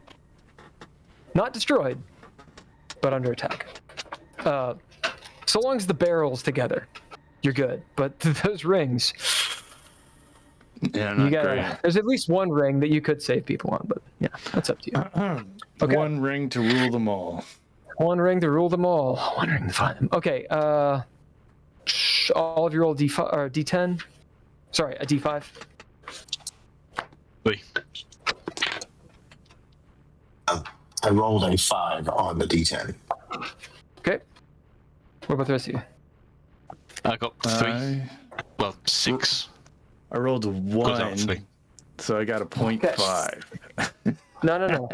So we're just gonna take the highest. So you each get 5 XP. Oh, nice. I'd have given if multiple people got 5, I would have given an extra point per. Okay, so 5 XP, guys. I gotta go. I gotta do a thing. See a man about a horse. Yeah. I'll see you guys next Tuesday. Yep. And some of you before then. All right. Peace. Cheers. Cool. Right. Right. I'll s- I got to jump off of here real quick, too.